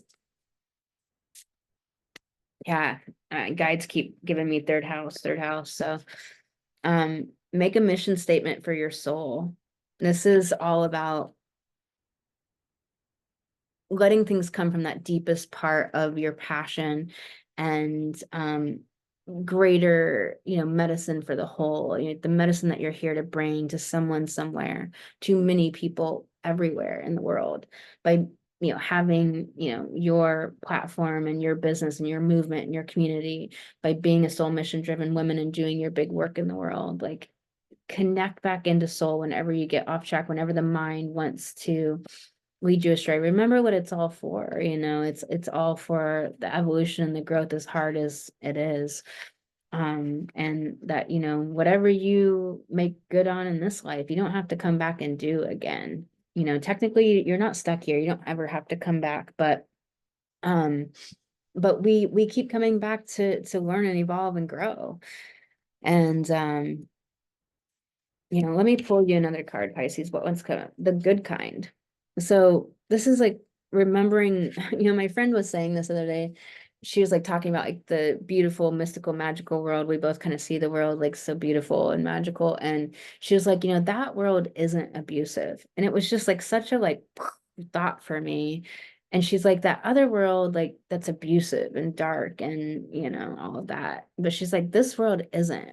And she's like, you're a part of this world. And like, let it, like, remember that that's the real world. That's the real world. And, you know, and that's what this card is really the message that wanted to come through with this card. I even have like kind underlined. Like, this is the message that wanted to come through. Like, be kind to yourself and gentle to yourself, because you can't really show up in the world with that energy if you're not even giving yourself what you need. And I'll tell you that this whole like month and a half has been a huge smackdown to almost every woman I know with their self-care. Like either their self-care leveled up or they got smacked in the face at how their body's hurting and they're having problems because they're not doing the level of self-care that their body is requiring of them, or they're learning self-care for the very first time and weren't even letting themselves like go to the bathroom enough or have time in between their schedule. And I laugh because I also like would just like not eat, not do basic things because I don't know, my body could do it for one. And I was like, I don't know. But also just keep going. Like there's, you know, Capricorn, earth signs just like to just keep going and keep going. And I gotta be aware of that. Let me pull you another card, Pisces. The sacred flow of yes. So the yes coming from like your intuition, like what is amazing to you. So beautiful reading, sending you lots of love. If you'd like to book an astrology reading, you can do that at empoweredwomenrise.com, and you can find everything else there as well. And if you want to sign up for my free astrology reading, a free astrology mini course, you can get an instant empowerment upgrade by going to Empowered Women Rise. And please throw a like down this video. Please share it with somebody. It helps the metrics. Really appreciate it. I'm sending you lots of love until next time.